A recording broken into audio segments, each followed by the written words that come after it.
Yes, all right, dude. So, before this episode of Tall Can Tuesday can commence, just so you know, we got a YouTube copyright claim against us by Redbull, which actually blocked the video. So, this version of the live stream is slightly worse quality because I had to rip it, cut it out, and upload it just so you guys can see it at a reasonable amount of time. Because YouTube clipping out those copyright sections in the segment this or that would just take days and days. So I'm letting that happen. Eventually this video might end up just disappearing and the real live version will be up and running with all the comments from that night.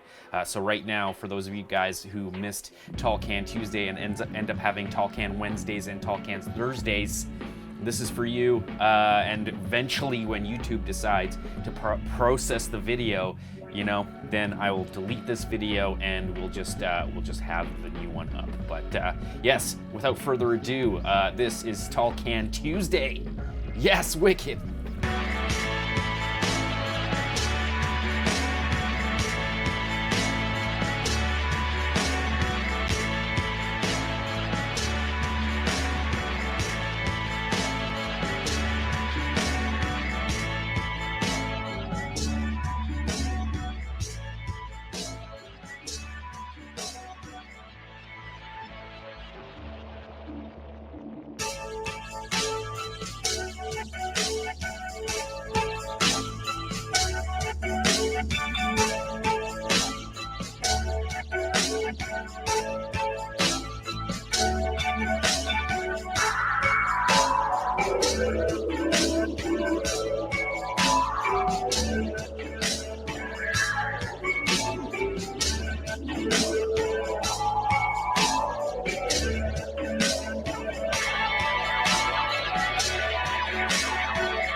Oh my God, I didn't even turn this on. Oh man, everything is going wrong today, boys. Hopefully not for long though. What is up? Welcome to Tall Can Tuesday. That's right, it's another freaking Tuesday and we got some beers. Yeah, I'm gonna start with this guy. It's called Brett Beardmore. It's Beardmore and it's this Beardo the weirdo here, man. We're all there. It's that time of the year. Welcome to Tall Can Tuesday. We got a lot of stuff happening. Man, tons of technical stupid problems today, but we got some guests. Hopefully it makes up for it. So before I jump to guests, oh my God, look, I'm double speaking, man. This is rough. Where are we here? Where's the logo loop? There we go. Tall Can Tuesday in the background. We're ready. I'm gonna drink a beer because I've been stressed out for the last 15 freaking minutes trying to get this thing to work. Turns out the switcher crashed and the freaking whatever stupid StreamYard couldn't see the cameras. Oh man, what a nightmare. Neighbors are home, of course. Internet sucks balls when the neighbors are home. Don't know why. I'm assuming one of them has a virus or something on their computer. It's making everything crappy. But yeah, so Beardmore, I'm gonna have some of this beer and then we're gonna introduce our guests. Yes. All right. Wicked. So, of course, because I turned everything off, I lost all of my freaking sequences that I had prepared. So now we're going to have to find them all, but that's okay. I can keyword search them. All right. So let's do, what's it called? It's a kpopRC Tall Can Tuesday regular. We're starting off with RC Racing Legends. Let's see. Say hi. What is up, Mike? Hope you're having a good Tuesday, buddy. What is up? How are you guys? K-pop. Glad to be here. Yes, man. So if you guys don't know, RC Racing Legends, link is in the description. So check him out. He actually does some really, really cool, like top down view build series, or at least there's one on there that's really awesome to watch. And like you're saying, Mike, man, this is the first time people are seeing your face. That's right. That's right. I don't normally actually do a face reveal on my YouTube channel. This is the first time anyone's actually seeing me live on camera. So I hope it isn't too bad. A bit beardy. No, I don't normally have this. No, I mean, I'm telling you, it's that time of the year. It's that time for the Beardmore beards and Beardmore. You got Beardmore beard. I've got dirty blonde. Oh yeah, dirty blonde beard. Nice. I've got dirty blonde. If you dudes aren't following him, he's on Instagram as well. He's got some really cool, really tasty builds on there. So definitely check him out. Yeah, like I mean, this is the one. This is the build, right? This is the one that's on the YouTube. This is the latest one. Yeah, the latest one. Yeah, that's right. And you know, if you should definitely follow him. You know, he's got amazing B-roll. Everything looks really good. I'm assuming it's that awesome softbox you got behind you there that's giving you such beautiful, crispy shots, man. It's not my great cinematography. It's all my equipment. No, that's look, man. 98% skill, 2% equipment. Knowing how to use that equipment is all of it. It's all of it for sure. But yeah, no, definitely skill, man. I don't want to make it seem like your equipment makes you who you are. I mean, well, thank you, sir. I appreciate that. Yeah, no, it looks good. It means a lot coming from you, honestly. No, it looks really great, man. It's like a lot of fun to watch. If you guys are looking for, you know, another YouTuber to watch, it's like part of the community. Definitely sub up to Racing Legends. But let's move on. Thank you, sir. Mike, I'm gonna park you here. We're gonna move on to. Let's see here. We got who we got. We got MonsterParts, Jimmy, man. What's up? What is up, man? All the way from the West Coast, man. West Coast, West Side. What? Bringing people together. Yeah. Oh, it's warm over there. I'm so jealous. If you guys don't know MonsterParts, what? Come on, if you're watching this stream, there's 29 of you dudes watching. I'm sure you guys have seen MonsterParts in the comments before. If you haven't seen MonsterParts in the comments, you've probably seen all of his wicked work on Instagram. You know, he's selling a lot of cool stuff as well on his website. Those links are in the comments, in the description below. So let's hold on a sec. I'll do this. Yeah, so you can see his latest works here, his resin printing, which is so awesome. Also always pumping out the most like iconic but like subtle, like no large company is ever going to make these rims, but they are so freaking fire. Jimmy, man, your work speaks for itself. You've got some really amazing stuff on your website. So if you guys are looking for cool, accessories for your RCs or whatever, that is definitely a dude to check out. Yes. But how are you, Jimmy, man? how's your Tuesday been going? My Tuesday is tall, and I'm chilling. Yes, man. That's so awesome. I'm glad to have you here, man. As tall as the tallest cans up in here. Yeah. I think mine could get a little taller, but that's why I got 5 of them down here, so we can get a little saucy. I didn't get a tall can. That's cool. Oh, is he fooling again? I don't think. Hold on, wait.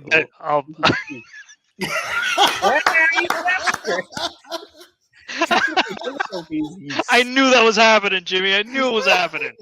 I love it. I was just waiting for when you were going to launch that one. Oh, gee. Yes. Oh, we lost Jimmy. We lost Jimmy again. I need to do that too. Anyway, let's bring Nash on. So, I mean, we got to round out the group. Of course, Nash. I mean, if shut up, Nash. Nash is here, and my partner, Ryan, my neighbor for a long time. We raced 5th scale together. A lot of kpopRC's videos from the last 10 years have actually been Nash driving, or Nash has been involved in some kind of way. So it's great to have him live and direct, man. You're looking fresh. You're looking fresh. What is up? Good to be on with such talent. How's the build going, dude? I'm trying to figure out how to get this thing. I think it goes somewhere back here, but I can't seem to find it in the book. I don't know. Oh, I think I don't know. gears Might attached to have the to- wheels somehow. I don't know. Might have The to gears go with the Google wheels or with the something, steering. or oh, there. I don't know. That looks right. That might Hey, it be it. fits. That'll work. That'll work. If it fits, it shits. Yeah. There you go. Yeah. Probably in this Yes. book I got here somewhere, I guess. Yes. All right. So let's see what's up. Hellbilly's saying, "What's up, Monster Parts?" Let's see here. What's up, Hellbilly? DJ's saying, "Shut up, Nash." That's pretty awesome. Yeah, man. It says here, T Boys World saying, "Full House tonight, boys." That is correct. We got a lot of heavy hitters, man, on the channel, and it's great to have you dudes here. So cheers to beers, and hopefully everybody watching has a cold beverage to suck back. That's all good. Hope. Oh man, Gia, man. What is up, man? Hope you're having a good Tuesday, a fellow Canuck. Wicked. So, oh man, what are we gonna do now? Well, what are we gonna freaking do? Talk about stuff, I guess. You're running the show, my man. I know, but I didn't even write my list because I was like freaking out. It's I the got K-pop show. It's the I K-pop got- show, and we're all just hanging around. Somebody's got to take over my sending beers job here. Oh, true. Yeah, no one's telling me to drink booze. That's okay. Maybe Yeah, that's a good The thing. boys will hook you up. Yeah, we got a bunch of stuff to talk about. So I did do a look at this. Maybe we can talk about this kind of stuff. Hold on a sec. We got look at this. That's right. Lots of stuff gets posted on the kpopRC Facebook group. I thought maybe we can go, RC Racing Legends, MonsterParts, Nash. We can talk about this thing a little bit. I did show pictures of this thing last week. It's the owner, designer, builder is Jake here, and he saw that we were talking about him, so he posted more pictures of this thing. This like Look at golf, that. dudes. Also like custom wide body, which is pretty sweet. Yeah. But I think Yeah. the big thing, I don't know if you guys can see there. You see the pipe? Yeah, what is that? It's not. Oh, It's not It's Nitro, boys. Yeah, I was Yeah. about to say that's nitro. Yeah, Wow. Wait. The pipe is facing forward. Wait a minute. It's front drive nitro? no, it's a No, rear wheel. the- drive, but he- Oh, okay. but It's the just pipe push is the motor facing- up front. Yeah, and Okay. the pipe is facing forward and then coming up out the hood like for real. Yeah. So it's Like real for hood Isn't that exit, blowing That's oil all over the sweet. windshield? real hood exit Yes. exhaust. Nice. Oh, that is sweet. I love the wheels. Those Nash wheels got just a make point. it right there. Totally. But Nash Oh, has got a yeah. point, man. This thing's gonna be Right. covered in nitro oil. Yeah, Yeah. it's blowing oil all over the windshield. Yeah. Small price to pay, man. Small price to I pay. guess, yeah. But that's got to be interesting with that motor pushed way out front like that. I'll bet its dynamics will be very much like a real car. That's very cool. No, it's Very, very it's cool. like I don't know the motor's in the back. So The here you motor's can in the see back. Is it in Yeah, the the back? pipe in the Yeah, front. motor's in the back. The pipe Oh, is so up I'm front. reading it completely wrong. Okay. Yeah. So check it out. That's Oh, the actual wow. exhaust. Yeah. So it Oh, spits wow, out. yeah. So Nash is right. It's just going to push that. Yeah. This is going to be covered in oil. But it's super sweet, man. Like I'm It so is. into this thing. And the halo is. lights in the front, man. Oh, like yeah. Now, the halos I can get behind. I like the halos. I really like I like that. the halos too, man. Wow. Looking good. Pure This freaking wide body kit looks good. totally. It's like custom too. Like you can see he like had to add a whole bunch of stuff. Like I don't know what he used. You can even see the lip is kind of maybe that's just the paint. I don't know. I hope he didn't use bed liner. I wish somebody made a Jetta from that era because I know. That'd be I want the real thing, like the big butt Jetta. The Jetta Yeah. with the big butt. Yeah. Yeah. Yeah, man.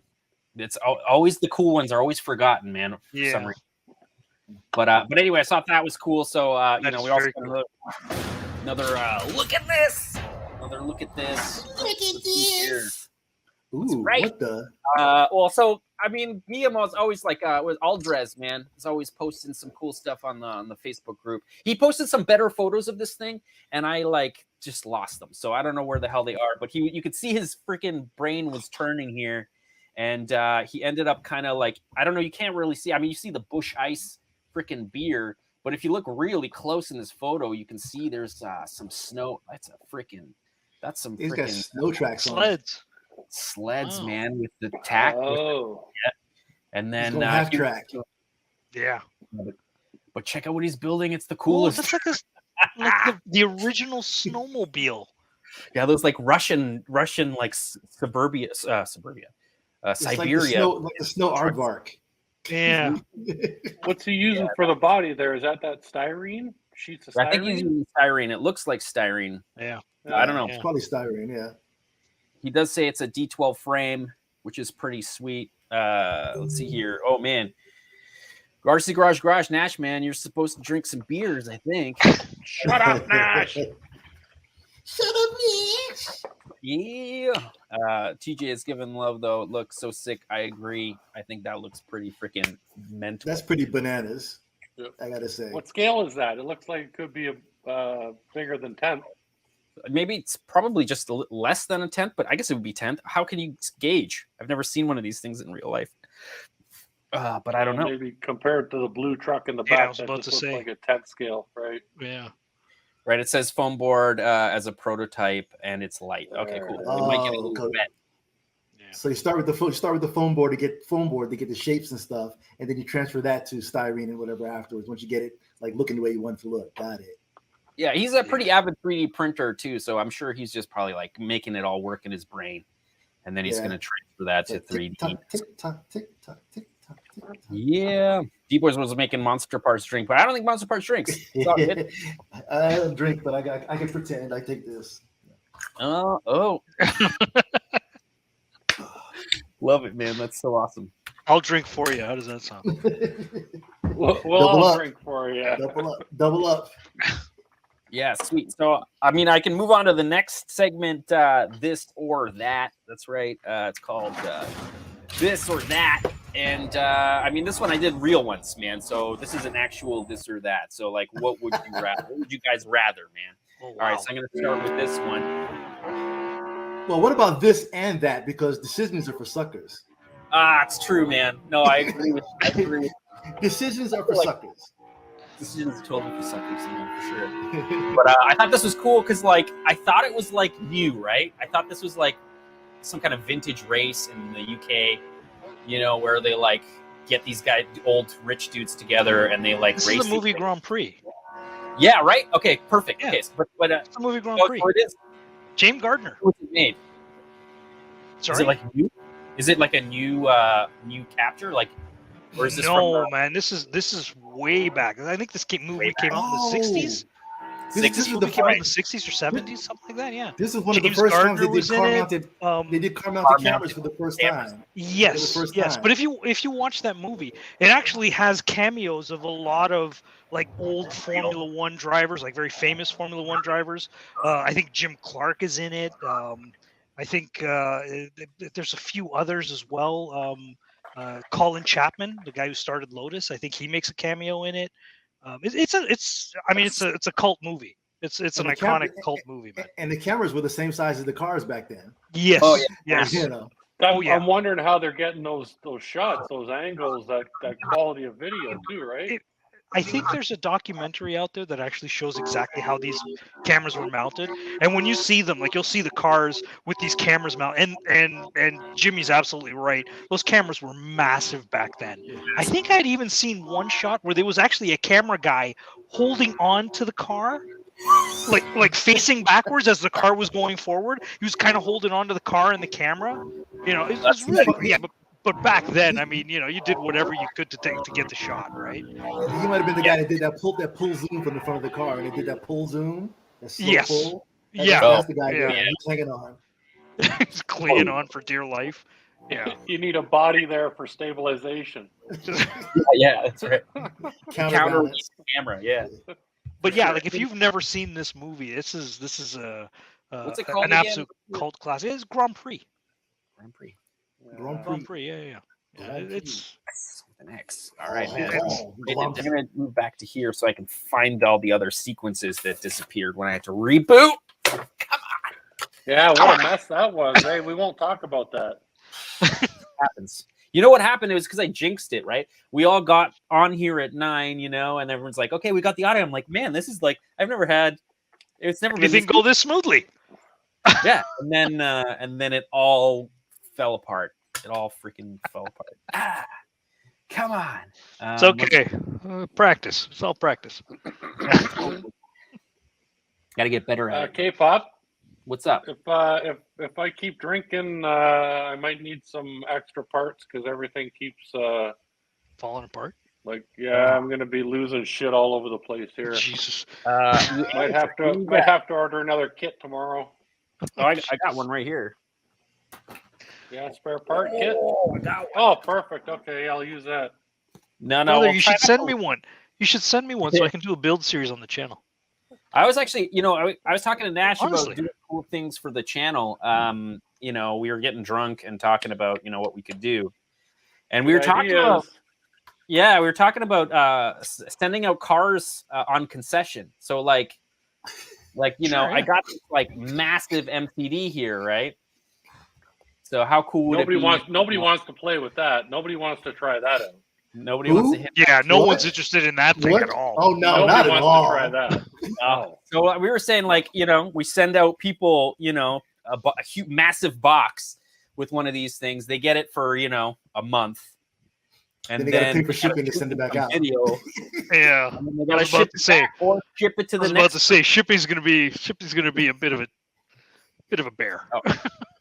It might not- be worth it It's not too bad. for It's not what? too bad. I For know a because like we deal $4,000 with this. car for a month. Yeah, we deal with this stuff a lot. Like Cardinal deals with that stuff a lot. So you know, they're a corporate with FedEx and stuff. It's not. I mean, maybe $100, probably $100 one way. Just not What are bad. you gonna do? What are you gonna do? Well, in Whatever. my It's case, A lot of fun. listen. It's a In my lot of case, fun I to just drive. drive up and pick it up. So Yeah, see, that's what I'm saying. I'm sure Guillaume would too. But Oh, like, in that case, I'll drive. In that case, I'll drive and pick it up. At that I point, mean, the Don't problem buy. with everybody in the States is the batteries, right? So like, I don't know if I could ship, you know, Right. 2 6S batteries. So that would be another issue. Is batteries. I think it would. I think you can, but it would have to go ground.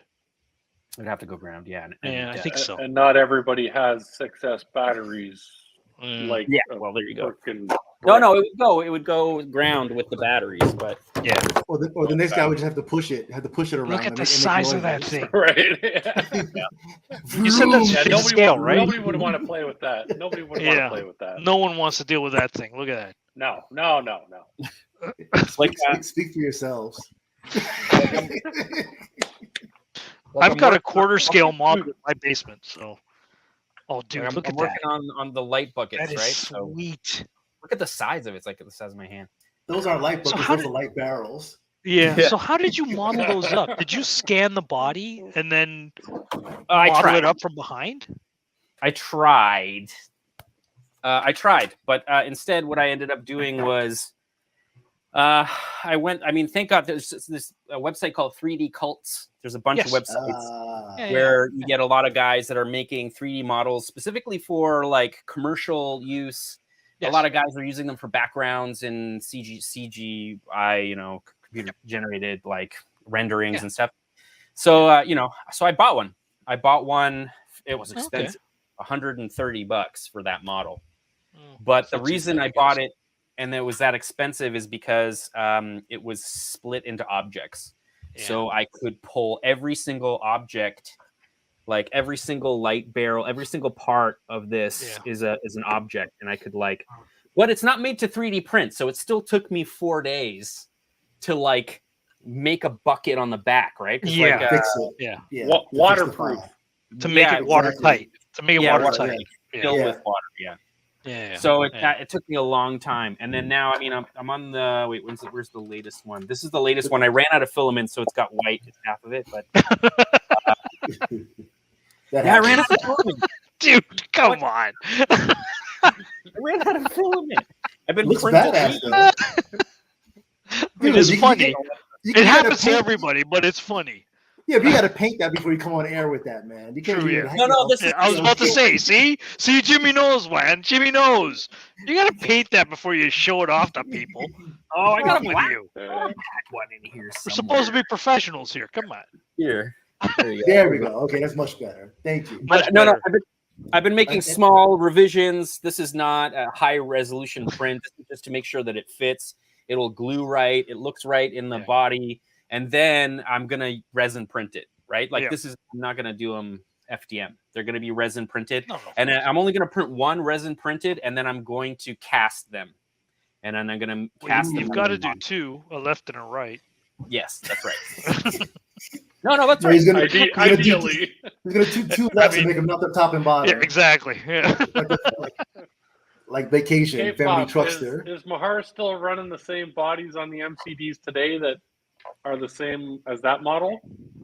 Yeah, I'm the reason I'm doing this is because he asked me to. Yeah. There's a lot of interested parties. But that's gonna look so sweet, especially because of like those high output square LEDs. Oh my god, that's gonna be bananas. Yeah. Those what are they, those Cree LEDs? Yeah, they're right. Yeah, totally. There was I made a 5 mil LED, but you're right. I could do a square. We could do a square. Get those big ass Cree LEDs in there. That'll be. Get the ones that are like this big. The really big. I have them for those 10 amp freaking. Yeah, I was gonna make my own mountain bike light, and so I bought a bunch of them, and then I put them in a box, and they're up there. That's how it goes, man. MonsterParts, we were talking about this. We all all know what it's like. Swimming in shit. We all know what it's my like. hobby room. My hobby room is bonkers. I get a shot in there, but it's like forget it. Yeah, I'm not. No. I started with a hobby closet. Now I'm taking up an entire room as well. So There you go. There you go. Yeah, that's a big ass wheel. I've been at KPOPS, guys. I'm not sure how he does what he does. It's not a big room. It's really not a big room. Oh yeah, I was surprised. That is a closet. I was surprised when I looked in there and I thought, "Holy shit, guy! How do you do anything? how do you fit in it?" The two of us were bumping into each other. Jeez. One person, man, max. My girlfriend comes in and she's like, "I'm stepping on things." I'm like, "Yeah, it's just support." Then that should tell you not to come in here. Yes, Prince, don't worry. They're just customer orders. Don't worry. It'll be fine.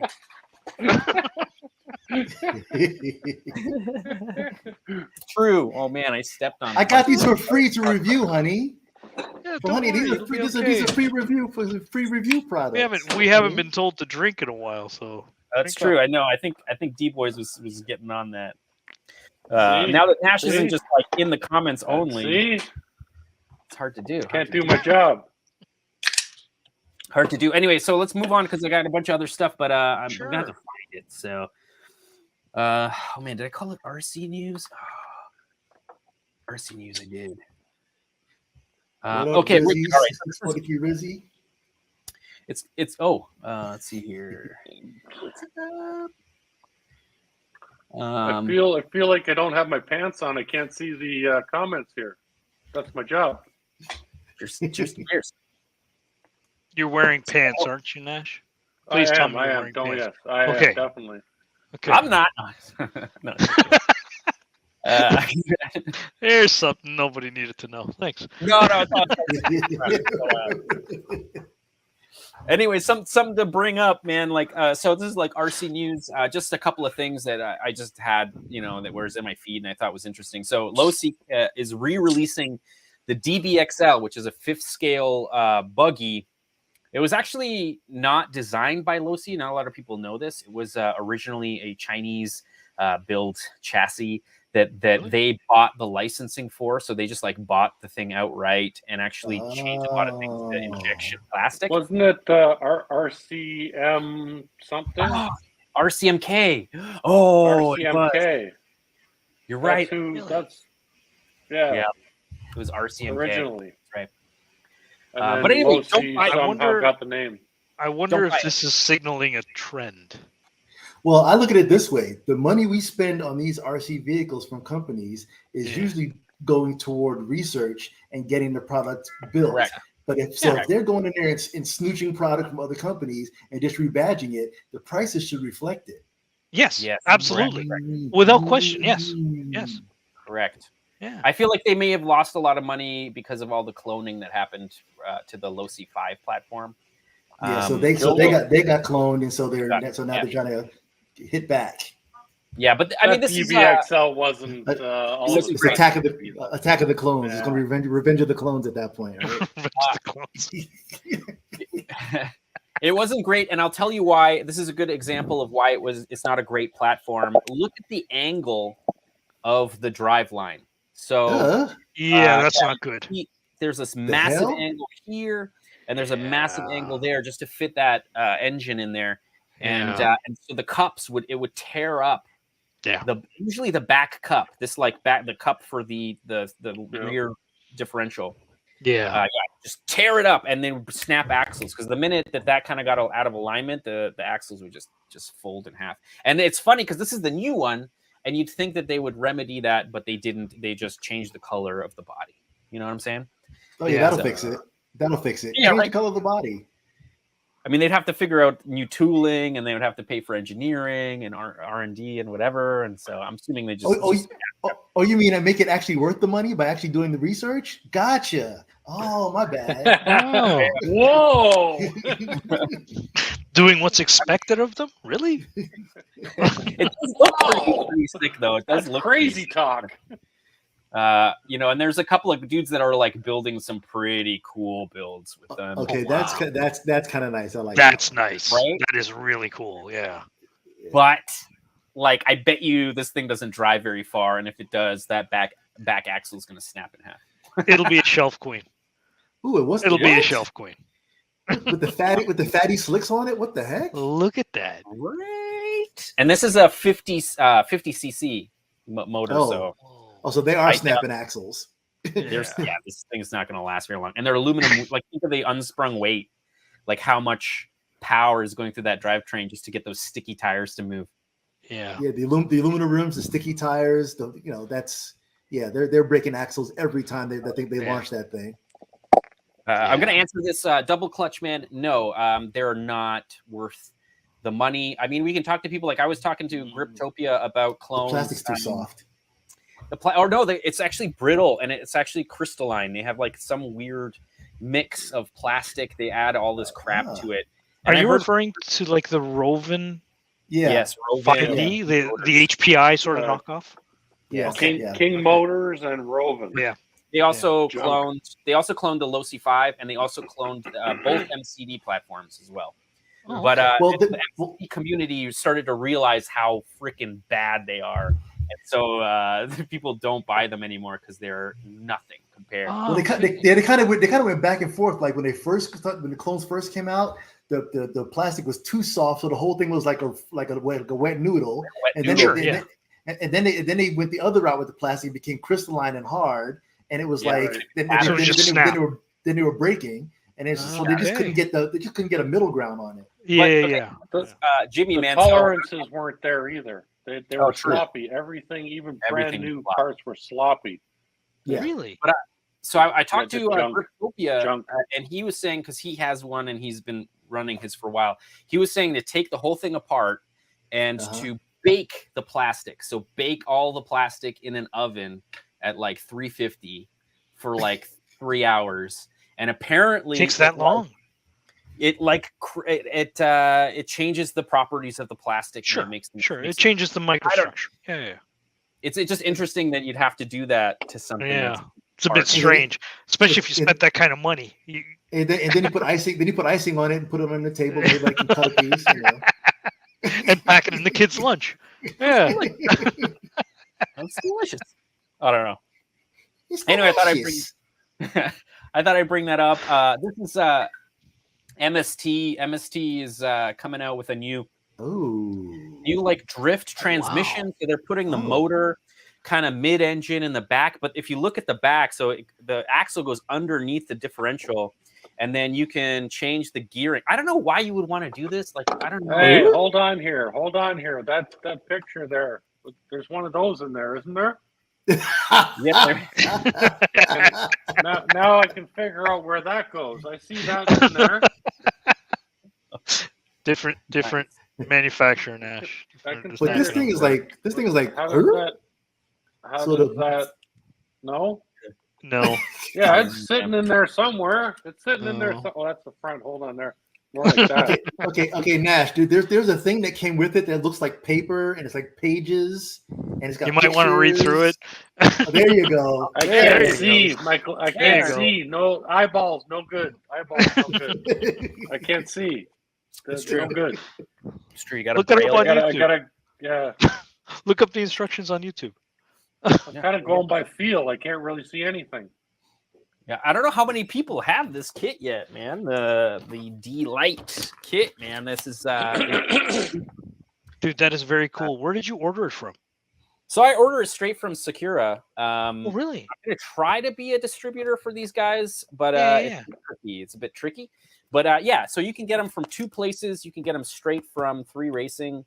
You can get them from RC Mart, but then you're gonna get some some young boy that's gonna have to row it over the Pacific Ocean. That might take a long time. You know what? Actually, shipping to the States, RC Mart is not bad. Yeah, well, RC Mart is not bad. Shipping to the States. It's kind of bad right now because EMS is no longer running from Asia, which is man. Wait a minute, how'd you get K-Pop's car? I left it. I was like, hey, as soon as I picked it up, I snapped the wing. I was gonna say, did you drop it? Did you drop it through the screen like this? You know? Oh yeah, true. I should have pretended. No, it's okay. I can. It is quite a bit shorter, eh? It is quite a bit shorter. Hold on, I'm gonna. Oh yeah, it's huge short. It's like 40 millimeters shorter or something like that. Oh yeah, yeah. It's gotta be. Gotta be. That's the M scale, and that's the short M scale too. Yeah, you guys talking millimeters over there, right? Yeah, we do. 210 mils. Talking millimeters. Well, 210 mil. Yeah, wheelbase. So K-Pop, did you buy 2 that are 210 millimeters? Yeah. Because if I remember correctly, last week you were saying they have like 3 different versions.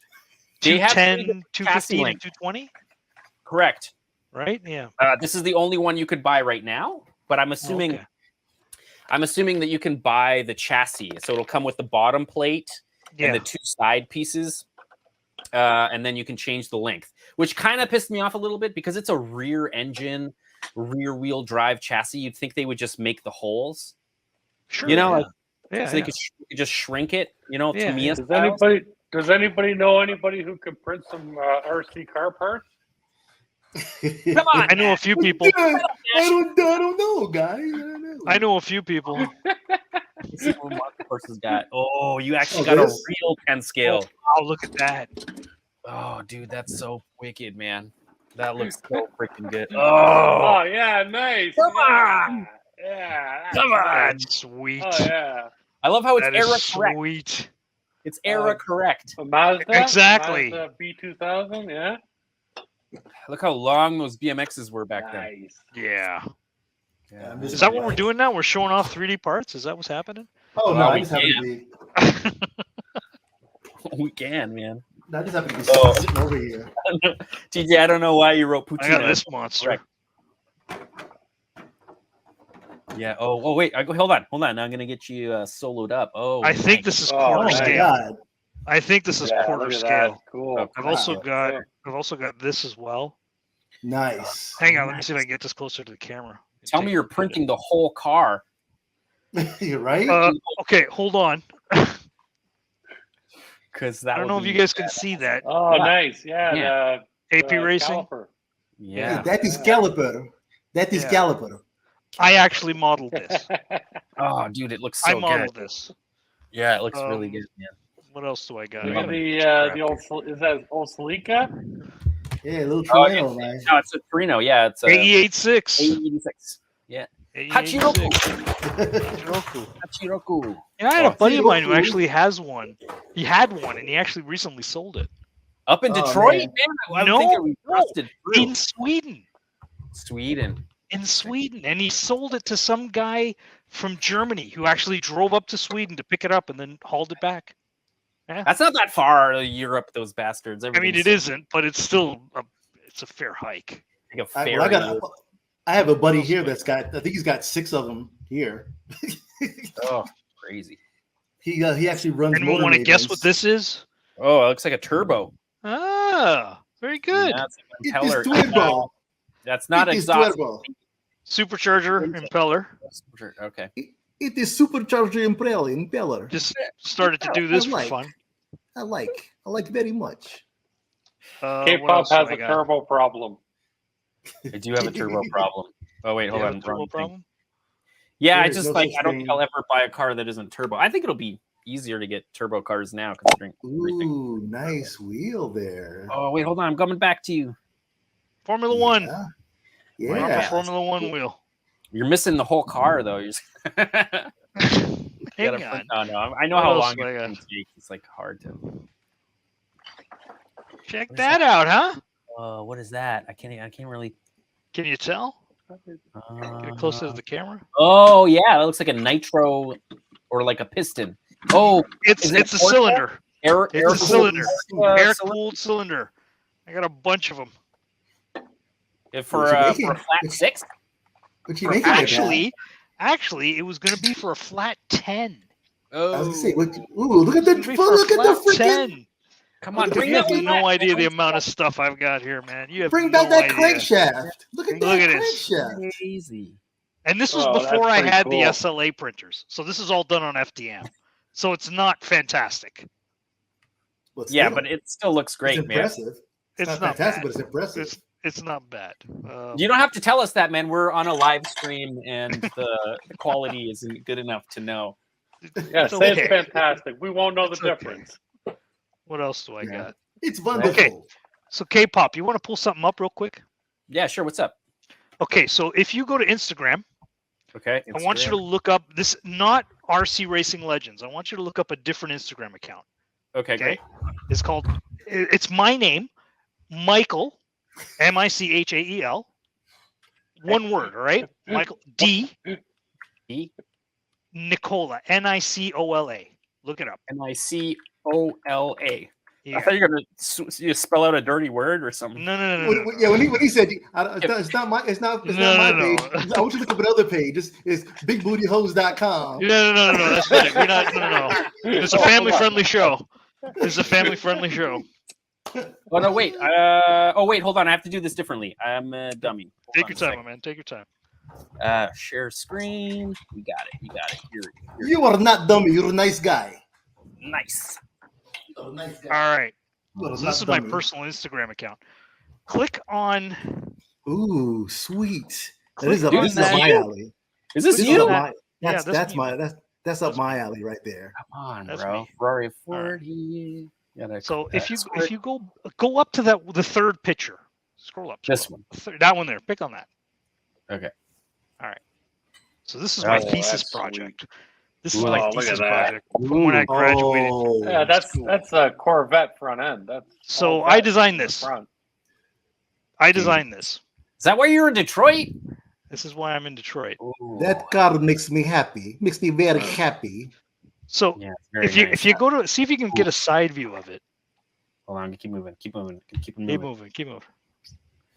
I I don't know if there is a Michael side view. J. Let's see if there's a side view. There isn't. Michael A-L. But people should know. Nicola. All right. So let's hold there. Go back. Okay. Just so we can see the side of the car. Yes. Sexy All right. hips, There we go. man. There we go. All right. So Are you an ass man, Mike? Can you- I'm well, we won't go there. So it's bigbootycars.com. Okay. Big booty. So can you see that?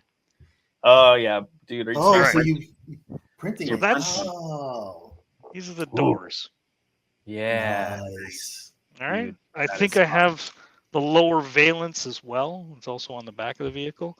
That Right. car, that thing there, I actually have a quarter scale model of that car in my basement here. That's fire. Oh my It's god, why isn't it huge. on your YouTube channel? It's huge. Why are you Dude, not I can pouring barely carry it by myself. It's massive. And he's it's sending heavy. it to me. It's a solid block. He's sending of it to foam. me. That's It's why he's heavy. not showing it. That's exactly it. It's getting all packed up. It's heading off to Jimmy out in LA. You ruined the surprise now, Jimmy. You ruined you the know. surprise. Oh, my goodness. Jimmy's putting it in his shop. 713 Ace 529 is saying this or that. It's is all this. It's all so this. He's loving it, man. He's loving it. Yeah, that's pretty badass. What an amazing project, man. But yeah, Also, so this is why I'm in Detroit. Yes. And that is so why I follow you in Switzerland. one of the big ones? I am. Oh, no way, Mike. What do you do, Mike? Dude, you don't even know, do you? You don't even he missed know. It all. Mike, he missed it all when he You missed it all because we were talking about it while he went off to go get beer. Oh. No. So, yeah. To go get beers. And then beers. So what do I do? What I do? Okay, so we talked about this earlier before the chat started, before the stream started. So I actually grew up in Toronto, but I moved from Toronto to Detroit, Michigan, which is where I live now. And I did so because of work. So I came here because I design cars for a living. Mechanical engineer, or industrial? No, designer, industrial designer. More accurately, transportation design. Cool. Right? You're like everybody who goes into industrial design wants to be what you do. That's crazy. That's so awesome. I'd like to think everybody, but me not necessarily. Hair dryers. Yeah, so the people that design hair dryers and washing machines and iPhones and whatever else, and they're all very talented people. Most of them actually resent individuals like me. Because it's always largely because because you get all the transportation design. Well, the transportation design programs in most of these schools actually get the most amount of attention. Right. Yeah. So it tends to take away from the attention of like product design, which is not fair. I'll be the first one to say it's not fair. Right. But curriculum is doesn't necessarily. Oh, I guess transportation design. I see. My ex-girlfriend a while back, she was in university for industrial design, and I used to do her homework for her all the time. What school did she go to? She went to OCAD, Ontario. Really? Art and Design. Ontario College of Art and Design. Yeah. Correct. Great school. Very good school. Yeah, great school. I used to actually teach at Humber College. Humber. One of Paula. Yeah. Polite Paula. Nice. Polite Paula. Yeah, I used to be an instructor actually at Humber College. Puts up with you. That's cool, man. So are you designing anything cool? Oh my God, Mike, man, are you doing cool stuff? Or is it like a gear? I am doing cool stuff. Unfortunately, I can't talk about it. I can only talk about the stuff that I have done that's released and out on the road, but I can't talk about it. Mike, we won't say anything, man. I'm sure you won't. You and the 50 other people that are watching. It's just us. It's just us. Don't worry, we're just us, man. We're friends. We good. Don't worry about it. It's a secret between buddies. Yeah, we're all good. Don't worry about it. Come on now. This is the K-pop stream. No one's watching. No, but you can talk about stuff that's already out. You can talk about stuff that's already out. You want to talk about stuff that's already out? So I've worked on a number of things. In fact, I've worked on wheels. I've designed and sculpted wheels. So my official title as a like an actual job title, I'm what's called a digital sculptor. Sick. So that's my job title, right? I've worked for General Motors. I've worked for Chrysler. And I'm currently working for Ford. So cool. I've made the rounds. Cool. That's so cool. So why the hell are you watching kpopRC on YouTube, bro? Sorry, talk to me again. Why am I watching kpopRC? You know what? When the pandemic broke out, I kind of got. So I've always been into RC, but it's always been kind of an on again, off again sort of thing for me, right? It's always. Like it's something cool. I've always liked it, and then kind of took lower priorities, school, whatever, right? Life, and then it's kind of come back again, and then disappeared again, then come back again. Well, I think like a lot of people, once the pandemic kind of broke out, kind of home on my own, and I live by myself, right? So there's no family with me. I don't even have a pet, right? Unlike Jimmy, he's got a pet with him. I don't have like.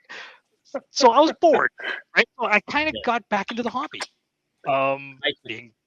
Mike, man, just move all your furniture against the wall and make and just drift and just drift, right? So one thing I regret not doing when I lived alone is I had a living room. I was like, why do I have a living room? I don't need a living room. Exactly. No one's coming. Why do I have a guest bedroom? No one's coming over. Why do I have a refrigerator? Nobody's making me food. Exactly. I'll just dude. This is America. We have food everywhere. It'll be fine. There's Uber Eats. Come on. Hey, now. don't laugh. We were drifting in my living room on the weekend. Really? That's right. Nash has no Drinking car. a whole pile of beer. That's why Nash That's has why I have his drifter. Yeah.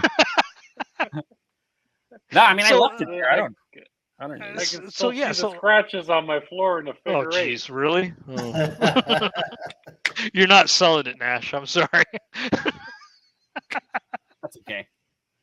That's okay. So yeah, so Good ultimately times. that's why I'm here. So that Instagram account that I showed you there is sort of my personal Instagram account. Follow You know, it. where I usually post some of my stuff. I haven't posted in a long time, but there was actually it's kind of interesting. So if you do still have it, you want to pull it up. I do still have it. Hold on a sec. If you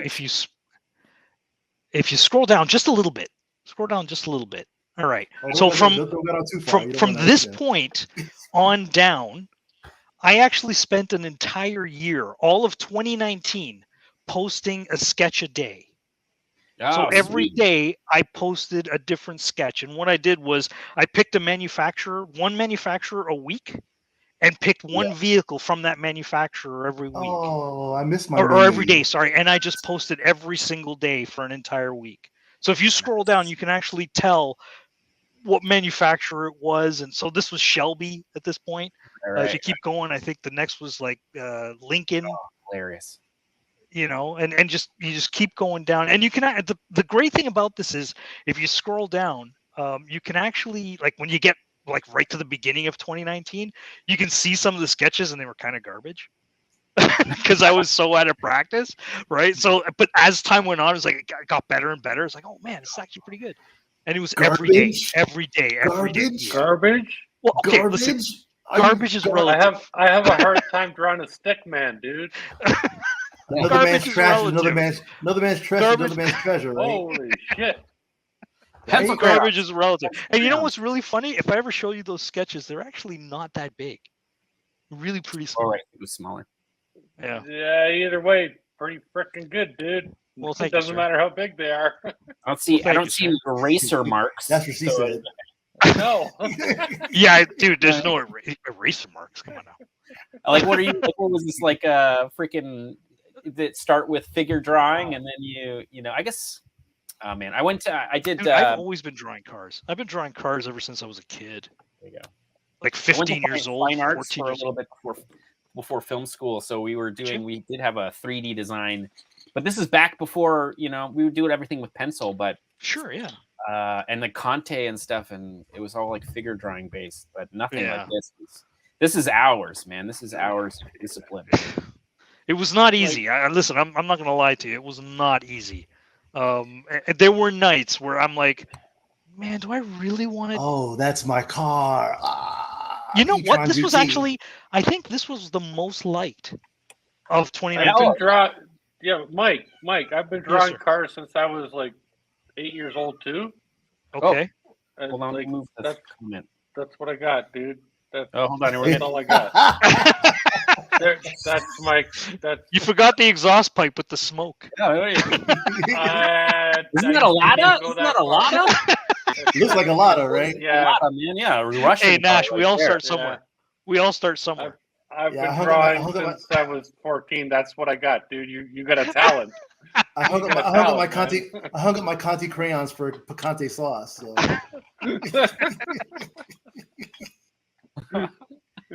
No, you got some serious talent there, dude. So that's what I do. Yeah, dude, that's sweet, hey, man. Lino. Yeah. Straight up legend, man. Straight up. So like I said, man, I did that for an entire year, and it was tough, but it was fun. I enjoyed it. In fact, I can't tell you how many people would reach out to me going, "Hey, can I buy one of your sketches? Can I buy one of your, one of your drawings?" And most of the time, I was like, "Listen, I really don't have time to sell it, so I'll tell you what, just send me your email address," and I would just send them the sketch. I just take it. Like, what are you doing? What are you doing? Yeah, 1 of 50, man. 1 of 50. 1 of 50. Yeah, 200 bills, whatever, man. You could make Dude, that I'm an not NFT famous. today. I'm not famous. I'm not Banksy. I mean, come on now. Banksy doesn't make any money. Come on. Oh, Volvo He's probably an 164, industrial nice. engineer too. The Volvo 164. 850R. Oh, Ooh, there we go. 850R. So yeah. that's Oh. obviously. See, now we get into MG, right? Yeah. So you can, if you scroll down, you can actually tell sort of when I hit the various brands, right? And it was every week. It was every week. I picked a different brand. I love that car, man. It's another car I love. 850R. I'm looking for one of them, man. It would be great. Yeah, best of luck, dude. An 850R. Oh, The actual, one that's not the R, right? There's like, just a wagon. yeah, but the tour. I used to watch touring car racing back when that car came out. Oh yeah. So that was the big deal was the fact that they used dropped a wagon. They dropped that Volvo wagon. There's the white Audi. and blue screen. Yep, yeah, the Audi. See the Audi there? Oh, wow. I'm getting there. There it is. There it is. Nice. Sorry. Yeah. So this is the week of Audi. Yes. Yeah. No, the e-tron GT, that's my car, man. Oh my god, that car is so badass. I mean, I don't even want to stand up right now. That car is so badass. Oh, that's a little too much information. Thank you, Jimmy. Cheers, everybody. Put them up. Cheers. Cheers. Jimmy's got his fake. Yeah, there. Oh, he's got his fake. There. Is that an ostrich egg? What's going on? I don't even know. What are you doing with that ostrich egg? In the Subies, old Subies. Oh, Brat, nice. Yeah, oh, 360, cool. Oh, the This is XT, the I remember weakest XT. Subaru. Cool. So weird. Dude, do you remember the Subaru XT? Yes, I went to thing was Hawaii. Crazy, that I went to perfect wedge. I went to Hawaii with my family the year that car came out, and there was one parked in front of our hotel, and I actually have a picture of it with my Hawaii photos, a gray one in front of the hotel. I used to love that car. K-pop, scroll up just a sec. Oh, okay, yeah. Nice car. So that BRZ or BRZ, as we would say, yes, that one there. I was actually contacted by Subaru. You can see it right there, Subaru Canada. They actually contacted me and they were like, "Hey, can we use it on our social media channels?" And I was like, "Absolutely, go ahead, use it. Just make sure you give me credit, and we're good." Did they use it? Man, they did. They did. Okay, right. A whole bunch of RCs. Just joking. That's cool though. Super cool. Yeah. Yeah, man. Wow. That's some. Yeah, it was an entire year. Like I look back on this now and I'm like, oh, I can't believe I did this. Like, honestly, I can't believe I did this. But yeah, yeah. So that's I guess sort of my background in a nutshell. I like I said, I moved out of Toronto, came down here to design cars for a living. Yeah, MK6 you should drop and said you should drop those as NFTs. Yeah. Okay, so you know what? If you go to OpenSea, one off. If you go to OpenSea, you can actually find. I did start uploading these to turn them into NFTs. I'm still uploading. Thank you. I'm still uploading. So I haven't actually gotten to the really good ones yet. For sure. Okay, cool. It's still a neon. All right. Yeah. It's still a neon, exactly. I remember when I was I remember when I was working for Super Street Magazine. We actually built one of those for Super Street Magazine. Really? Yeah. Yep. Oh man, Jimmy, man, we got to talk about your history, bro. No. Yeah. Super Street Magazine, really, Jimmy? You've opened that. You've been everywhere, eh? Oh yeah. Been everywhere. So yeah. I lived in. I'm from the Bronx, New York, and I went to Syracuse University. When I graduated Syracuse, I ended up living there for almost 20 years. And then when I came out here, first thing I got was a job working for Super Street Magazine. Oh, nice. And I was an editor and photographer for them for 4 years, and shot a bunch of the photos. I did at least 10 stories a month for the magazine. Oh, wow. So I was attached. Even if my name wasn't on it, I was attached to like a good portion of the magazine back when I was working there.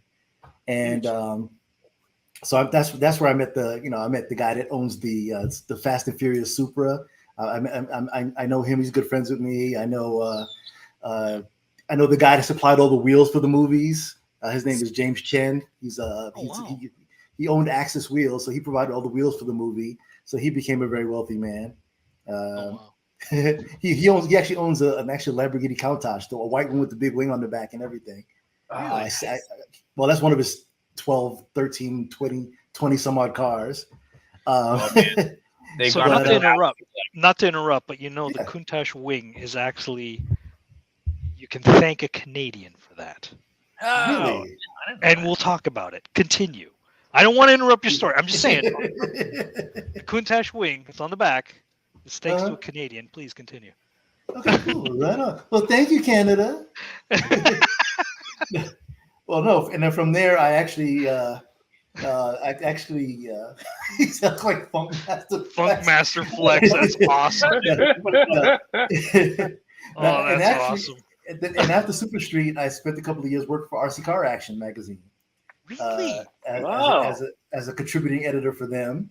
I was working, and I did a bunch of their I did a bunch of project stuff for them, and I actually worked with another guy doing the RC motorcycle and RC F1 like articles, because that's what we were into, and nobody else knew anything about RC motorcycles, so that was my contribution.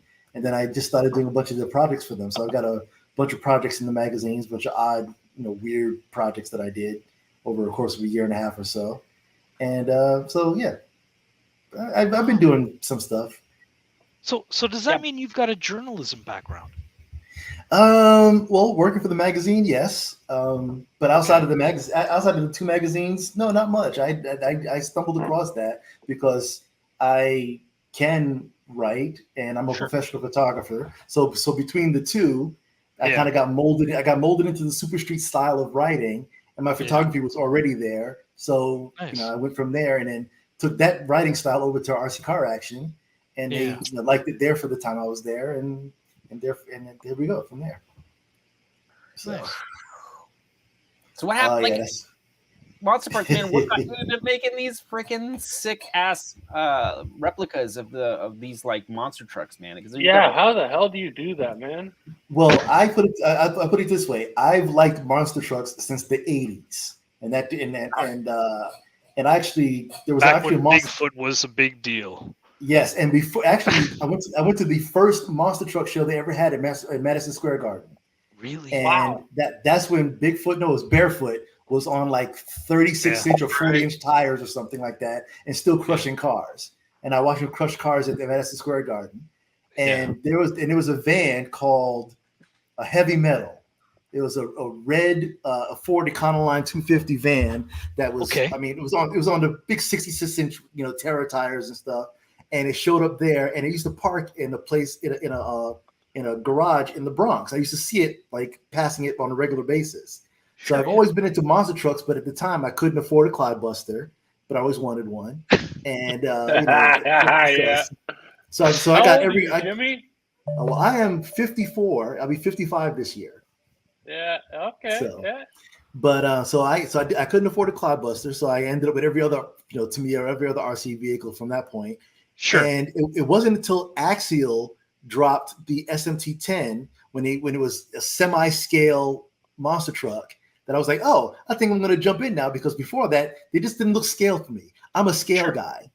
Yeah. So like the Cloudbuster, the wheels were too big, the wheelbase was too short, body was too small. Off. Yeah. Everybody loved it, but it was way off. Even now the tires are too wide. All the tires people make now are just too wide. Yeah. But proportion's not right.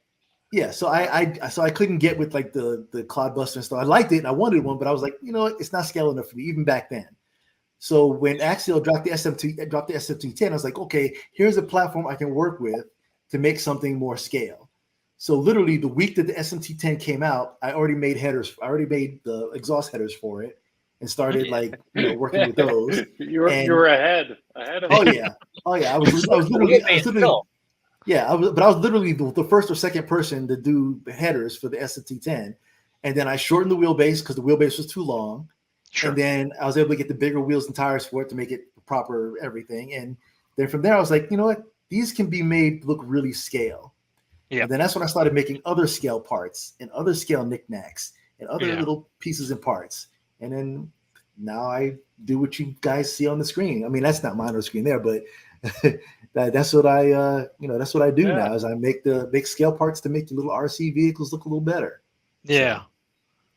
So, a lot of my stuff is done from scans. Like I'll take a model and I'll scan it, or some other vehicle and I'll scan it, and then I'll go through and I'll completely rework it to be 3D printable and scaled up, obviously, and or I build from scratch. All my motors and stuff like that are built from scratch. Yeah. My headers are built from scratch. My wheel inserts are all built from scratch. Oh, nice. Yeah. So. Wow. Doing good, man.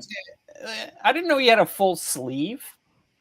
Anyway, whatever. Yeah, it does. It does. Yeah. So all those drag cars there, I mean, all those motors on the drag cars, I made all of those. Those are all my happy customers. Wow, that is sweet. That's a real one. And I was like, okay, wait. Yeah, no, I made that. Yeah, there we go. That's say, dude, that's okay. Yeah, that's pretty sweet too. Yeah. Oh, I'm gonna keep finding. But I made the. But as you can see, I used to do graffiti. I used to break dance. I was with the New York City Breakers for a while. I used to graffiti. Yeah. Holy shit. Yeah, I did a little bit of everything and stuff. Yeah, those are some more of my designs. Those are the bear ones. Yeah. So sweet, man. It's cool. Yeah, it's super cool. Yeah, thank you very much. Thank you very much. Yeah, damn right. I'm impressed. Yeah, I figured you had to have some years under your belt to have a resume like that. Oh yeah, no, I've been into and or doing RC since I was 13 when I first started. So it's been some years. And my first vehicle was a 2-channel Batmobile, where the kind of you used to only go forward, and then when you hit reverse, it would turn in reverse backwards. Yeah. Right. Yeah. The kind of stuff you get from Radio Shack. Oh yeah. But the next day, I was like, "Dad, you suck," and I threw it out. And then I ended. No, I'm kidding. Then after that, my second vehicle was a Tamiya Willys Wheeler, the Honda City. Really? Yeah, and that was my first real RC vehicle. I built that one, painted it, did the whole thing. Then I got a frog. And then I got an F102 Formula One, and then I got a TAO 1 or 2, the Alfa Romeo 155 DTM. Okay. So I got one of those. Oh, nice. And then I went from that to the front wheel drive. So I have an I had an FF01. Okay. Actually, I still have a couple of those. Yeah. Wow. Yeah. No, I don't sell or get rid of or throw away anything. So I've probably got, I've got an archive. I literally have at least one of everything. If it flies, floats, hovers, drives, different scales, I've got one of everything. You've got it. Yeah, Jimmy, man, I want to see more of your motorcycles, your nitro. Yeah, it sounds like a good collection. Oh yeah. Well, the nitro bike is in pieces, but if you give me a second, I'll be right back. Oh, he's gonna come back with it. Oh yeah, man, let's do it, man. Yeah. Nice. We're gonna get to see a nitro bike. That's sweet. Nash, did you stop building? There's no way you're still building. There's too much. I think I might have He's knocked distracted. half the parts on the floor. He's distracted and he can't read the instructions because his eyesight. And also, Nash, man, get a bowl, man. You need a bowl. Just get a bowl. Put all the parts in the bowl.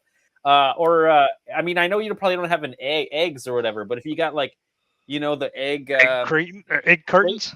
Oh, it's the best. Then you can organize all your. That might have been a good idea a couple hours ago, but it's kind of a mess now. Yeah, you're not getting that chassis back. K-pop, you ain't getting that chassis back. I'll figure it out. I'm a veteran, man. I'll figure it out. You'll get it. Somehow. I'm gonna end up building the MR because I want to see if the cage will fit on an MR chassis, and I'll get it to fit, and then we'll end up raffling this one off with the full chassis at some point. I don't know. Dude, that's sweet. You might want to raffle Jimmy's off back. the one that I build. Jimmy's back. Oh, he's back. Nice with stuff. Dude, it's awesome. Oh, he couldn't hear what we were saying. He's back. Oh yeah, He's coming. So He's coming. I had to pull my race case from under my 6 drones. So this is one of my you got the many race wow. drones.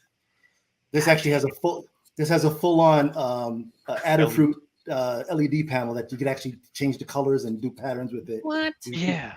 And you program it in the flight software. So there's that. But I've got like 6 race drones. But this is the case that I keep my race bike in. It's an aluminum case. What scale is it? What the hell you got going on there? It's 1/5 scale. Yeah, okay. It's a big box. Oh, wow. Dude, that's so amazing. That's Yeah, awesome. This Come This is on. my race bike.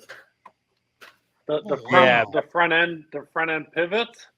Oh yeah. Oh, it just turns. It doesn't actually swing. Well, no, it's not. Well, this is how the 5th scale. This is how the RC bikes work. What you do is it's got a spring-loaded a steering arm inside, and what that allows the wheel to self-center as the bike leans. So the servo is attached to it, and what happens is that when the bike is going straight forward like this, if you want to make a left turn, you actually have to turn the wheel with the servo to the right, to make the bike fall counter steering. Yes, yes, and actually the servo is actually reversed on the bike. So when you turn left, the servo actually goes right. Goes to the what right. Happens is, so what happens is so it makes the bike fall to the left, and as it falls, the wheel automatically self-centers. Yeah, and it goes it'll turn this way. The bike will fall this way. Then the wheel will go around the turn with the spring loaded. Yeah. So that thing looks scary, man. I can only imagine it being like. Oh yeah. Well, this was electric, but it does make a wicked sound going by. 40,000 RPM or whatever the hell those things are. Tearing by, spitting oil and smoke. Yeah, but this one's my electric one because my natural one is in pieces. But yeah, they're pretty crazy. Is there a weighted wheel in there somewhere in the wheel or in the body? No, it's to keep it upright as a gyro. No, not at all. These bikes, if you take it and push it it'll go straight as long as it's rolling. I mean, when you were little, did you ever take your bicycle and just push it down the street and let it roll by itself? Oh hell yeah, lots of times down the hill. Same principle. There's no gyro or anything built into the bike. It's literally the forward motion. Just the forward motion. And wheels are the wheels heavier than plastic? No, the tires are pretty solid, but no, they're not weighted or anything. No. It did have those like metal things though that would help it if it did want to lay down, right? These are made out of they're made out of plastic. They're sliders, but that's only because since you're not actually on the motorcycle, you can't put your leg out to like push back up. So what happens is that if the bike goes down and if it weights off of the tires, you have no traction. You can't go anywhere. So that keeps the weight on the tires enough that you can drive around in a circle a couple of times until the bike pops itself up, and then you can go. And then off you go again. Okay. Yeah. This is JDM. This is my. Is it JDM? Yamaha. This is It's Yamaha. It's not JDM. We can't be talking about it. That's the rule here. Oh, check that out, eh? Suspension too. Oh yeah. Full oil filled front suspension, full oil filled rear shock. These don't have gyros at all, right? It's no gyro. Yeah. That's crazy. Single shock in the rear. Because they did single shock in the rear, like dirt bikes. Mono shock. I don't know if you can see it. Gyro in the backfield. Yeah, nice. Yeah. Mono shock inside there in the rear. Yeah. Look at that. Wow. Sweet.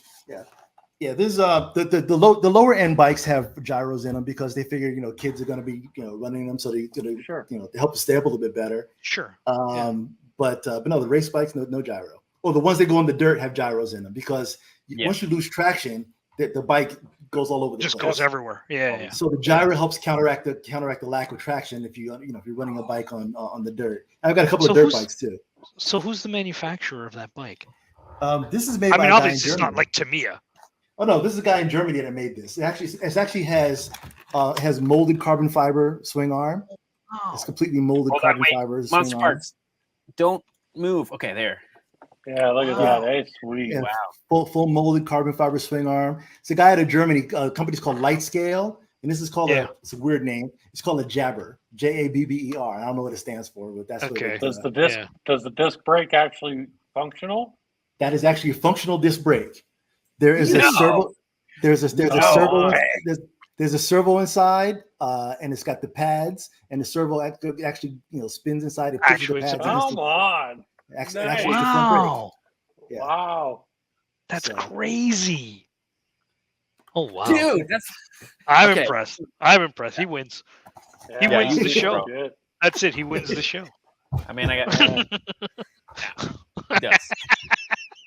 Yeah, that's cool. For sure. You guys are funny. No, he wins. He wins. That's cool. He still wins. He wins. Yeah, but I have that one. I've got like 2 dirt bikes, and okay, you already won, dude. Yeah, stop it. No, I'm going to step on it. Don't make me drag the quarter-scale Corvette out of the basement. That's I'll drag that thing up here. That's what I'm waiting for. The big gold Corvette. I'll drag that thing up here. And speaking of Kyosho, I actually have an 18th scale Kyosho motorcycle. Really? Kyosho actually made an 18th scale motorcycle. 18th scale. Wow. For a while, yeah. I'm gonna grab something. And that actually has a gyro in it. It's got a gyro in the rear. The last time K-pop left the stream, you know what happened? Nothing but technical issue. We should all freeze. We should all freeze up like. Well, I can't hear if you he guys. notices. Can I do it with one hand? No. All right. Yeah, this is. But a lady bought me this for my birthday. I can't do it. I'm sorry. Oh, you were like. It's taking too damn long. I could hold on to that one. Damn it. Oh, sweet. What are you showing us, K-pop? What are you showing? Look at this thing. That's an SMT10. Yeah, SMT10. Yeah. Yeah, the lady bought it for my birthday, and then of course I 3D. I mean, I still have to kind of, and it's got the shortened wheelbase, which I'm assuming you did as well, MonsterParts. Yeah, that's right. What is this the one that you haven't used yet? You were given as a gift, and you haven't used it yet? She makes fun of me all the time. She's like, "You're never gonna." I'm like, "I just like to look at it." Right? Who wouldn't like to look at it, dude? It's totally fine. Absolutely, it's totally fine. Yeah, that's what this used to be. This used to be an SMT10. Yeah. Oh, nice. And it's got the same. Looks like you have the same like shortened wheelbase, right? Where you got the same. I can't remember the company that made the shortened wheelbase.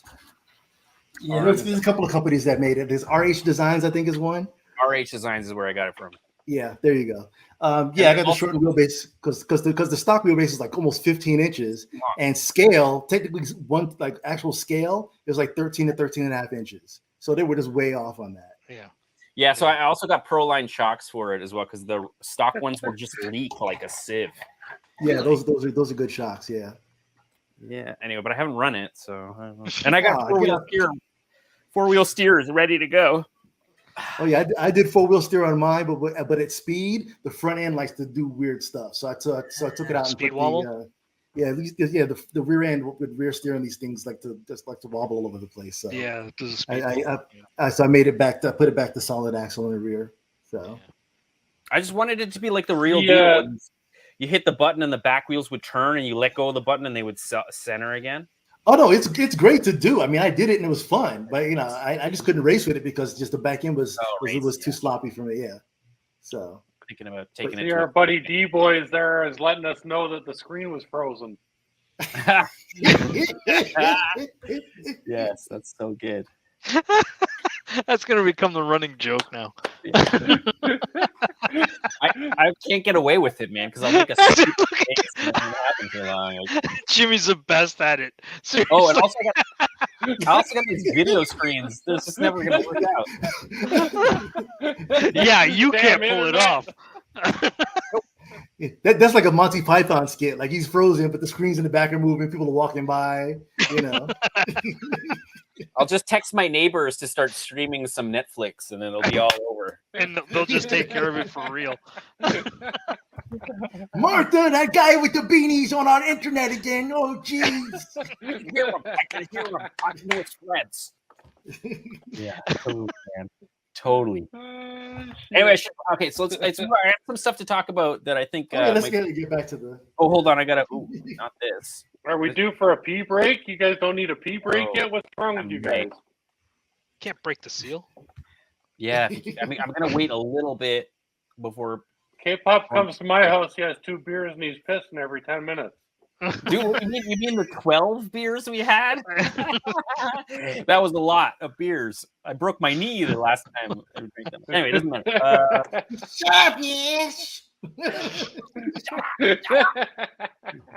Yeah, okay, hold on. Let me share screen. Oh, that was a good time. Yeah, that was a good time.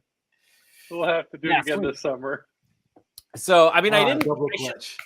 Man, we should have got Double Clutch on here. Okay, so this is like one of the guys that watches us that's on the stream all the time who deserves, just like RC Racing Legends deserves a lot more subscribers.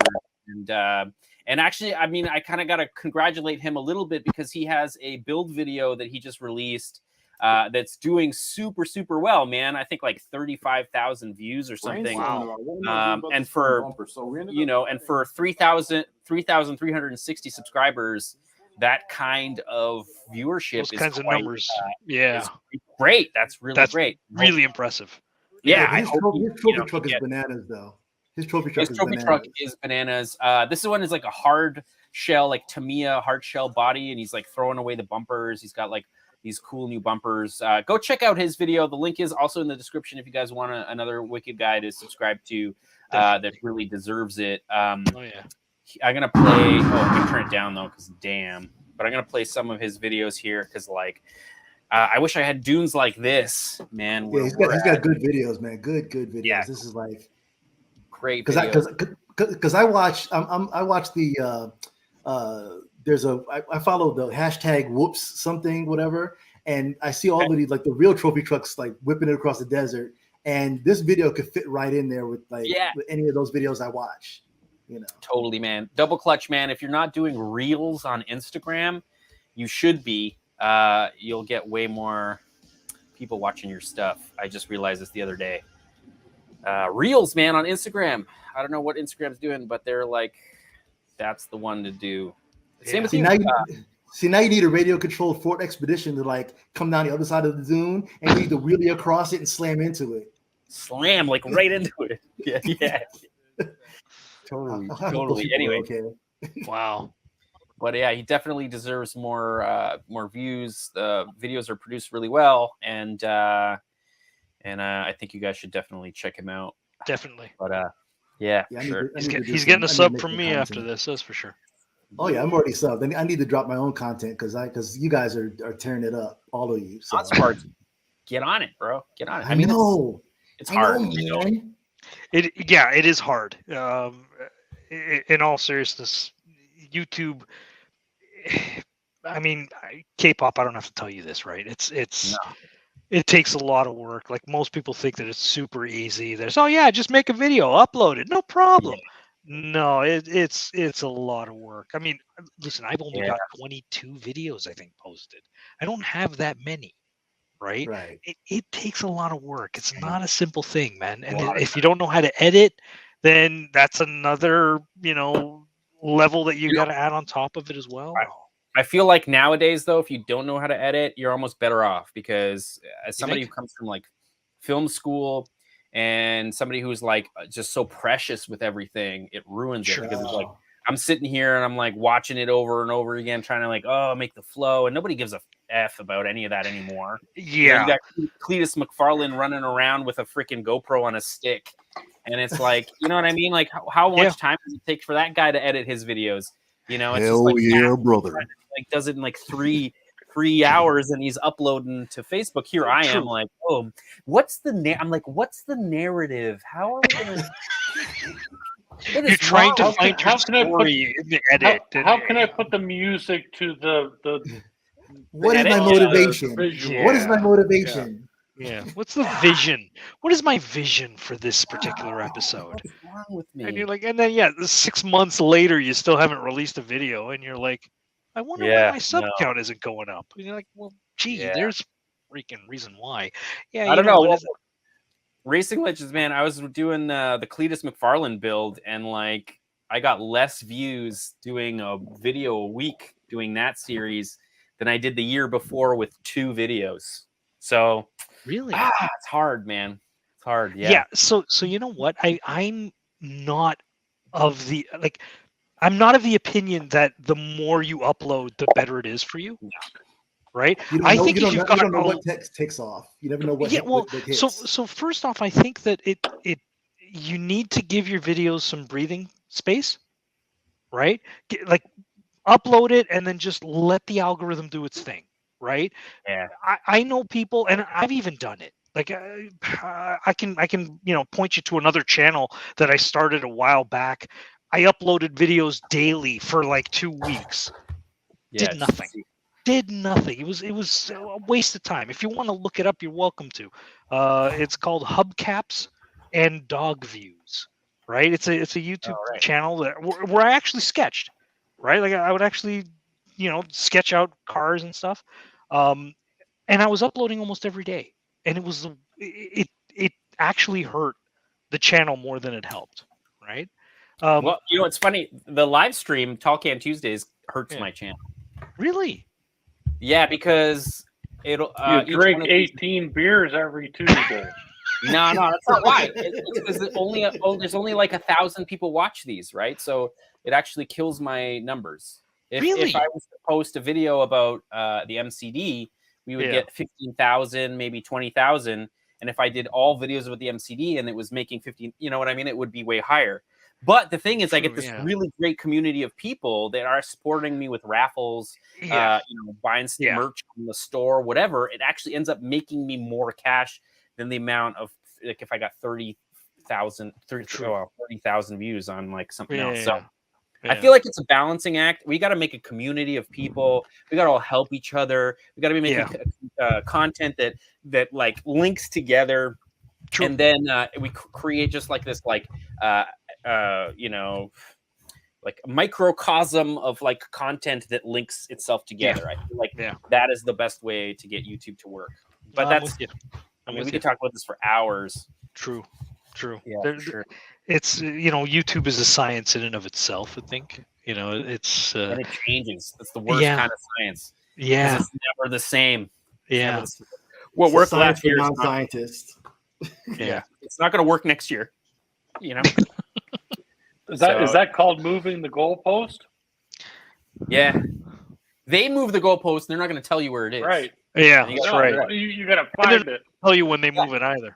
And then they move it. Yeah, so you'll find it. You're like, I got it, and then it's gone. And then it's gone. The moment you find it, it's gone. Yeah, that's true. Especially if you say it just like that. I got it. So you Come on. Got it. Oh, right. What? Oh, what happened?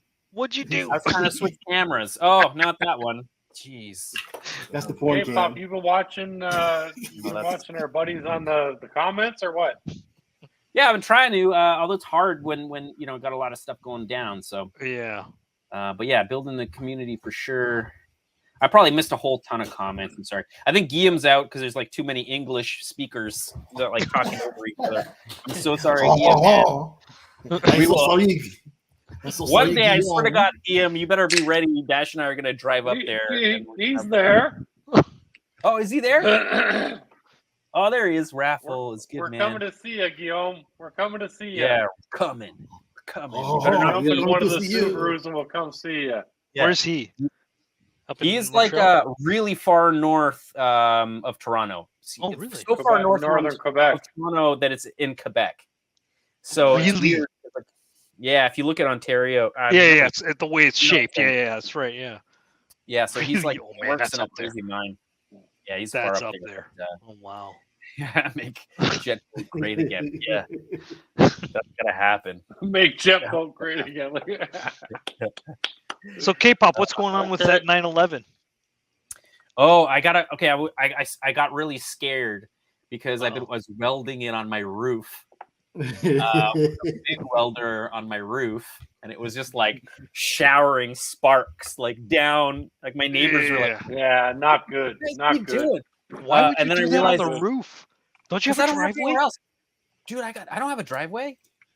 Oh man, I'd have to run an extension cord. No, I'd have to run an extension cord that would be like 30 feet long, and with the amp draw, it would pop a breaker, and I don't have access to breakers because I live in a dangerous situation where there's like 3 apartments, and they just like put up some drywall. You know what I'm saying? And it's said, like, "This is an apartment." Yeah, and like, and my friend's a firefighter, and he's like, "Dude, you're gonna like these are the kinds of houses where people die." I was like, "Oh, yeah." Don't tell me that." Thanks, like, buddy. have an exit plan. Just have an exit plan, and be okay if you break your legs. I was like, "Oh, okay." Just gotta be quick. Have an exit plan. If a firefighter tells you have an exit plan, then yeah, you know what? Maybe look for another place to live. I know. I hate saying that, but he's like that place you live in. Walls, don't man. die in there. Yeah. And then meanwhile, I've got a resin printer, and I got a 3D printer, and I got a soldering station in this little tiny bedroom. Basically, Have you cracked open that resin yet, by the way? No, I have not. Listen, it doesn't smell bad. He's chicken. I'm telling you, it doesn't smell bad. Which one Honestly, did you get? It doesn't smell bad. Open it. What does it smell like when I wash it in rubbing alcohol? So the alcohol will smell more than the resin. Trust me. Yeah, the alcohol smells more. Yes, absolutely. And polite, to be honest polite with you, Paula is going to drop kick him. Yeah. No, the alcohol will smell more. So. Honestly, K-pop, go ahead and open the resin. You'll see it doesn't smell. Yeah, but then what am I going to he's gonna be high. You're gonna use the stuff. It's not like you're gonna sell it. He's gonna get. You gotta take off the seal. You gotta take off the seal. You gotta take off the seal. Be careful. Man, I can smell it. Michael, I can smell it for sure. You can't smell it. Either that or I've got COVID and I can't smell anything. But I don't have COVID. He's pulling the plastic cap. It's not, you gotta pull the plastic cap. Careful. You mean this? Yeah, there you go. Of course, I've already got it. Well, now you're gonna die. That's it. This is the end. Smell it. No, it smells exactly like without the cap being pulled off. Yeah. He's snorting it now. Yeah. Honestly, it doesn't smell bad. It gets puffed up, man. So listen, I've used some resins that smell bad. All right. It doesn't smell worse than the silver chrome. That's for sure. No. Well, honestly, Soraya resins are actually really good. They don't smell bad at all. They got no weird smell to them. Mike, you're only 23 years old and your beard is gray.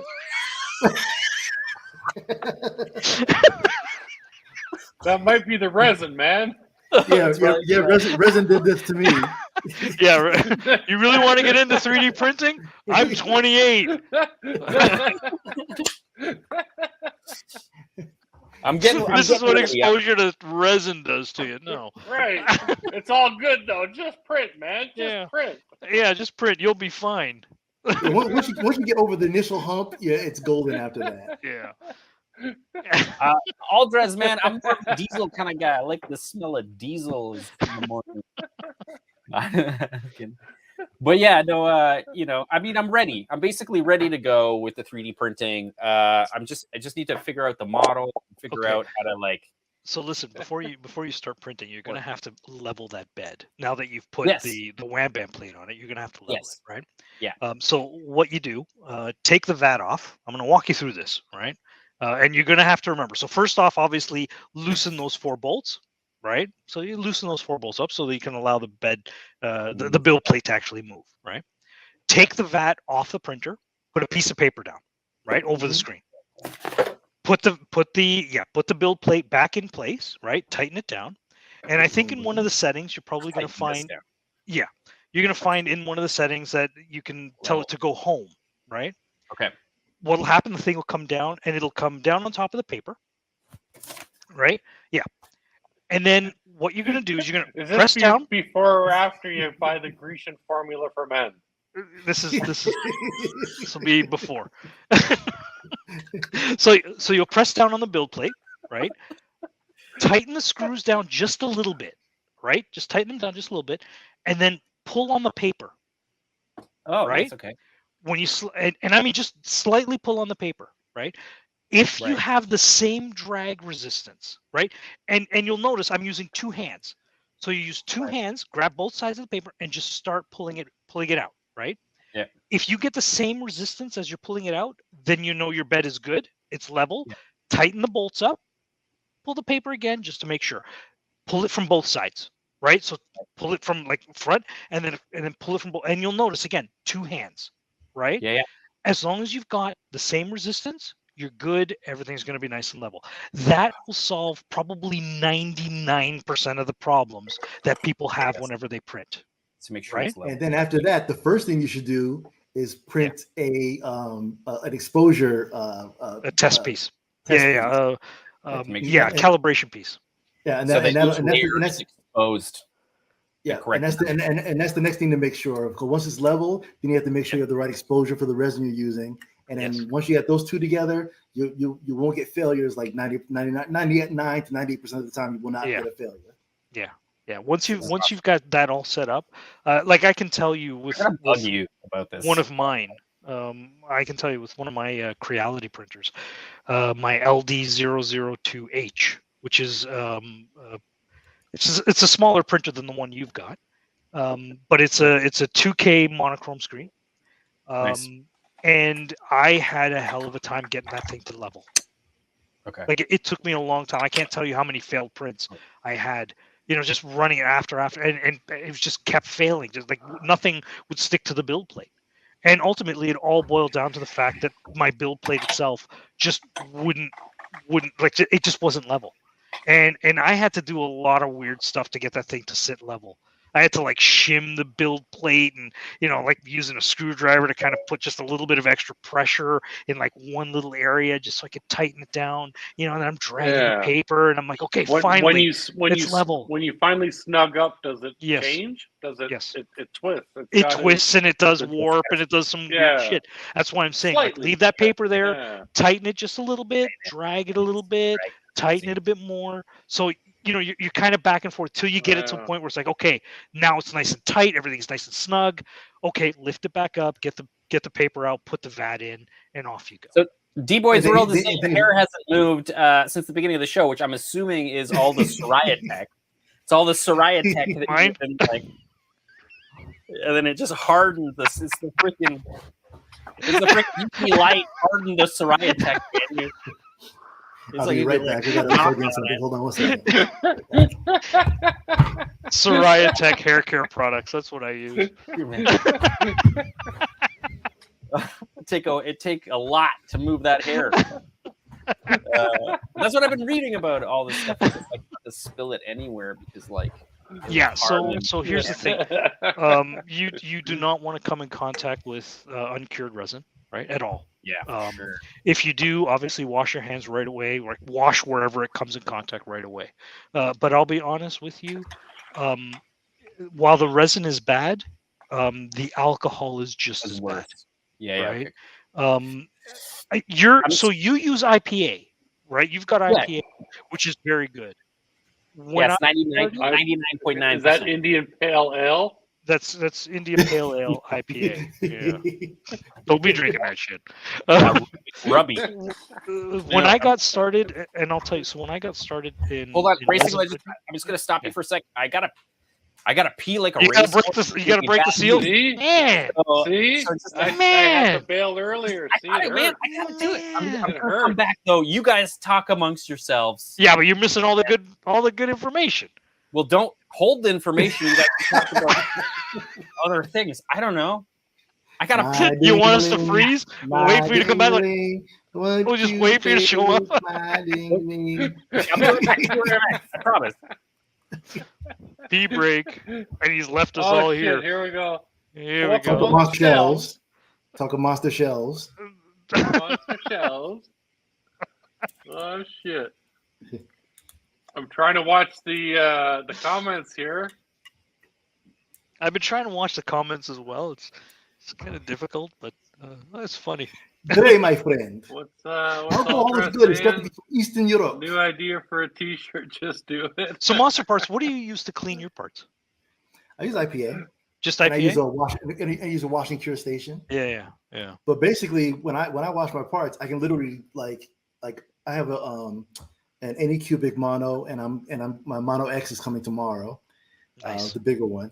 But I basically just unscrew and take the whole thing off and drop it in the onto the top of the cage in the wash and cure station. Close the top, push the button, and I'm done. Yeah. And then when it's finished doing that, I pull the whole thing out lay it to the side, let the alcohol, drain off and evaporate. And dry. Yeah. You pop the piece off the plate, put the plate back in the machine. Then I then I break this the piece off of the supports and put that into the cure part. Cure that 10 minutes. Voila, done. Bada bing. Yeah. So what I was going to tell K-pop, and we'll talk about it when he comes back. But when I got into resin printing, it was kind of at the height of the pandemic, right? And IPA, you and you couldn't get your hands on IPA to save your life, right? Literally. But I was literally to save your life. But I was desperate because I really wanted to start printing. COVID or not. Yeah, COVID or not, COVID be damned. I'm gonna be printing, right? No resin for you. Yeah. I got to put this stuff in my hair. I mean, come on. So I ended up actually starting with so K-pop's back. You're lucky. I didn't actually get into my story. It's a good thing. Awesome. It's a good thing I take too long to tell my stories.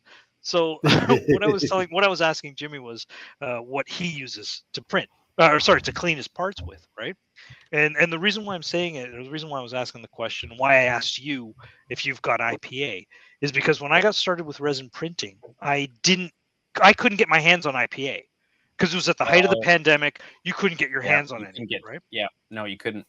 So I ended up actually using denatured alcohol, which is very easy to get your hands on at Lowe's and Home Depot and any of the other big box stores, right? Oh yeah. It works amazingly well at cleaning parts.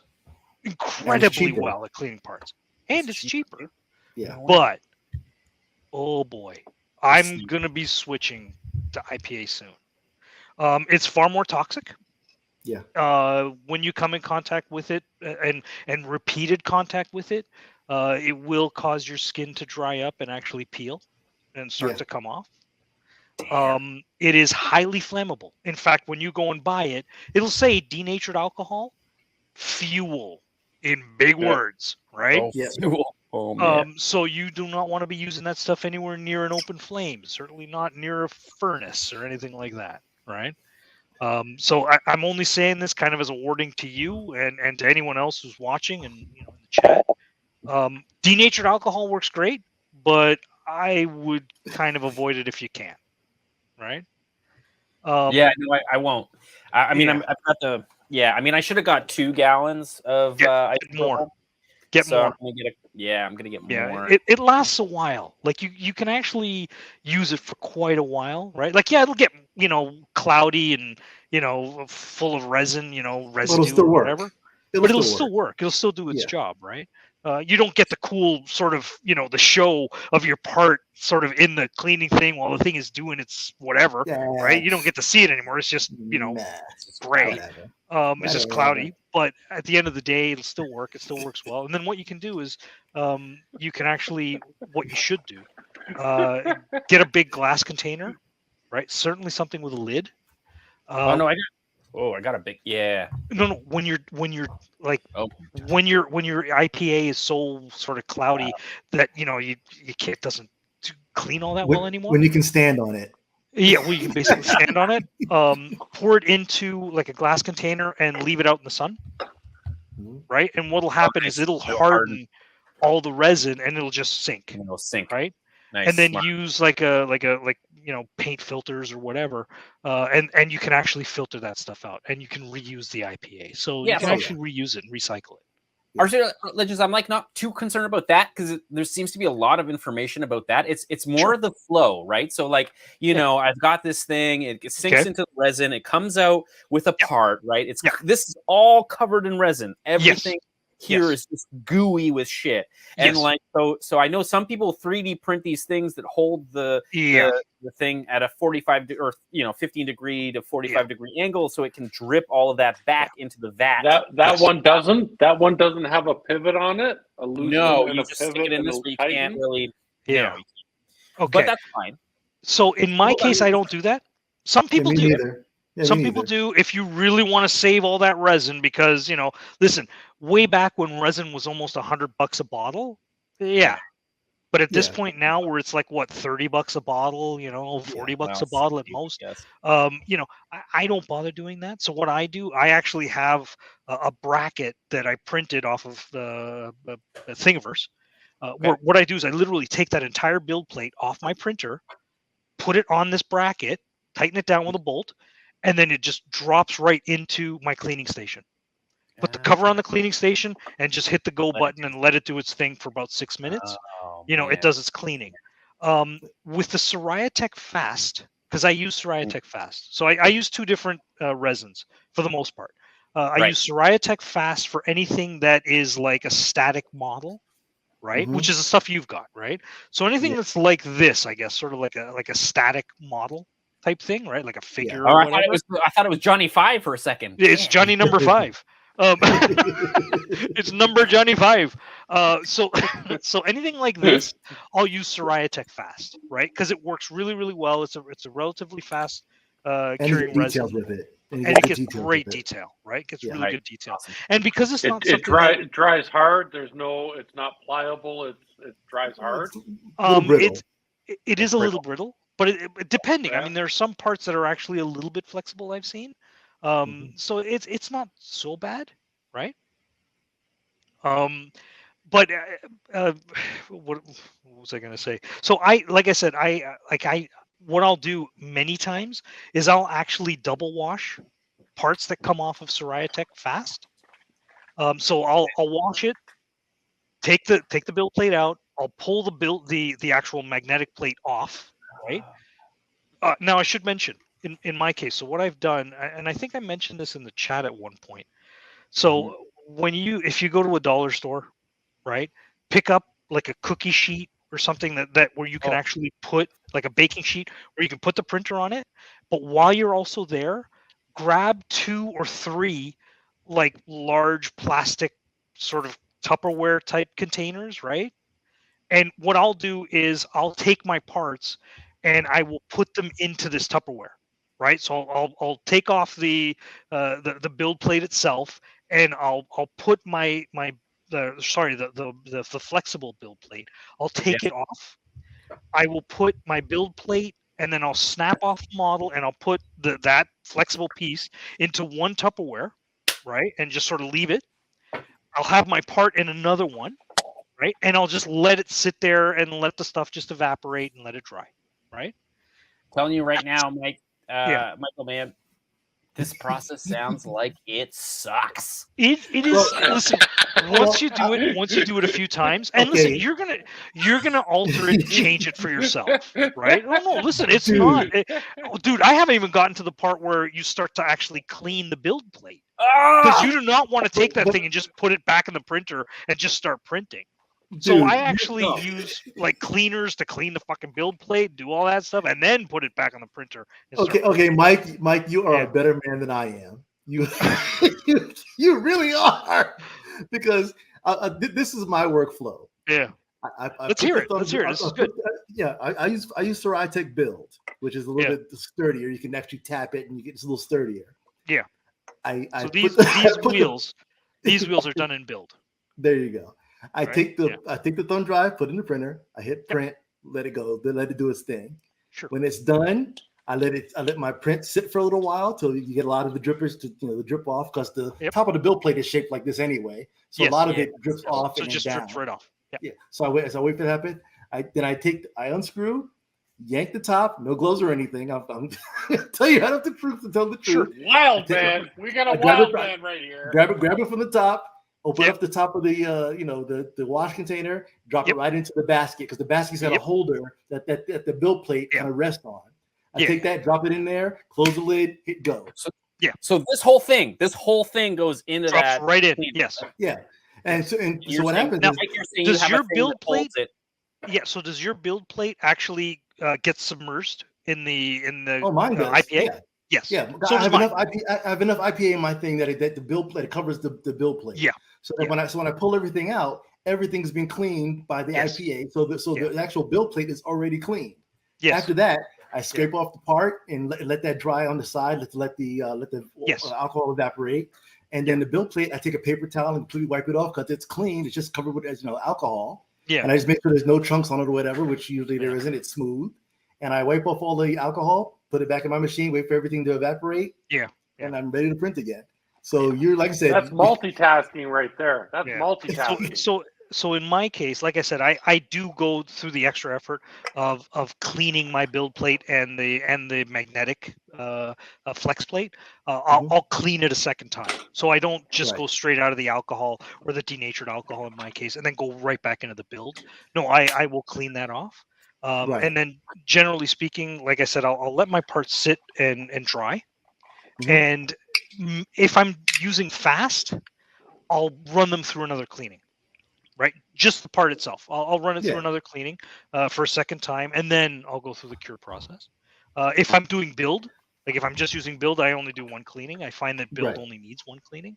Yeah, build cleans up pretty quickly. Yeah, it cleans up really, really nice, and it cures beautifully. Yes.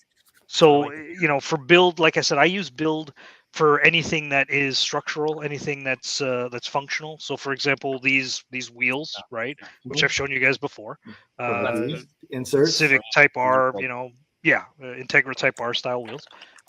So these I print using build. Hold on, the inserts, And I do that largely because I know that if these things hit a wall or something like that, they're going to take the abuse, right? Yeah, we're all going to show our wheels. Let's all show wheels. This is what's happening. Wait, no, I all got wheels. something to show. Everyone's showing wheels. So I know that my cleaning process is probably a little bit overkill, but my printers are running like almost 24 hours a day. My printers are running right now. How many printers you got, man? What? Well, 2 SLAs and 3 FDM. I got a total of 5 printers. Yeah, I've got 1 FDM, 2 SLAs right now, and I'm waiting for my big one to show up. My big SLA to show up. Yeah, I'm gonna be getting a 3rd SLA soon. So a nice big one. We're all showing off our wheels. Well, but I don't understand how this shit works. You're not supposed. They go round and round in circles. That's how it works. You'll figure it out, Nash. Probably tomorrow morning. Oh, just pop in. Just pop in. You'll find. That's a nice looking wheel right there. See that shit? That's a nice looking wheel, nice and beefy. MonsterParts, man. Those the ones that you've just. Oh man, some serious rims. You got way more wheels than I do. Oh yeah, man. I've got like 20 or 30 different styles now. Do you? Just heads up, watching. There's 32 people watching.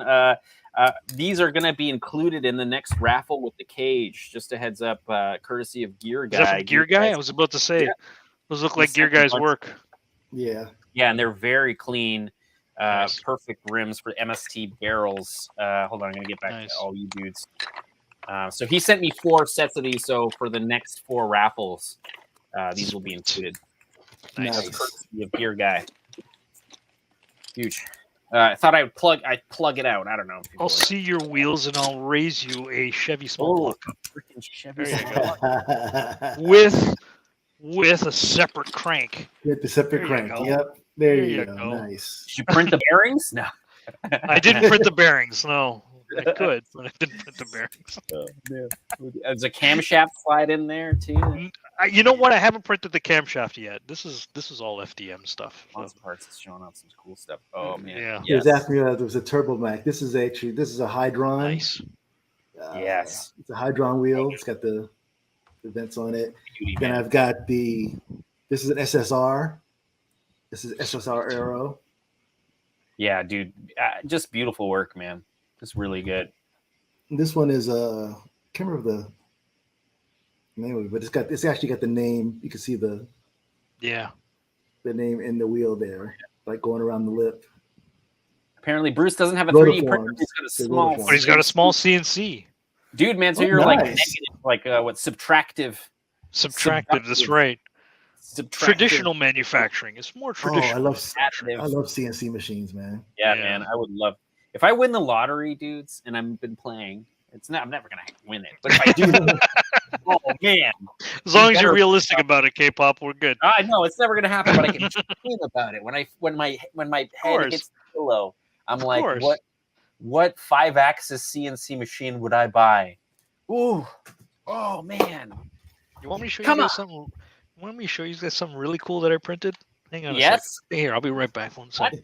Now see what's bad for me is that I collect like spinning tops and things like that guys have made that are made like super precision. Like this whole website's for like EDC everyday carry stuff, and these guys make these super high precision tops that like spin for like 30 minutes, and I collect that stuff. So I mean, I'm not sure you can see this.